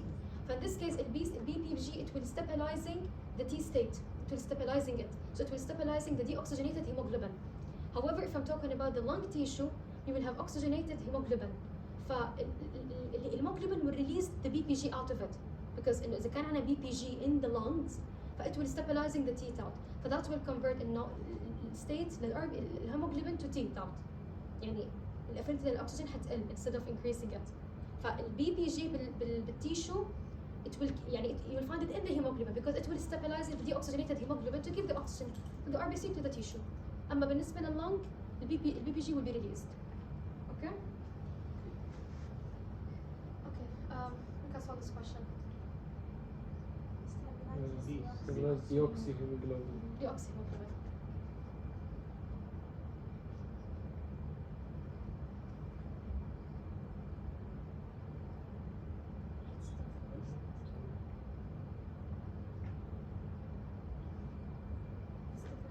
First one. A. Okay. B and C are the same thing يعني. هو طبعا it's correct. Which it's spore effect ولا شو اسمه يعني what is the why it's true? Yeah, it's Why more not effect. true? The decrease in pH decreases the oxygen binding activity. Exactly. So you have oxygenate.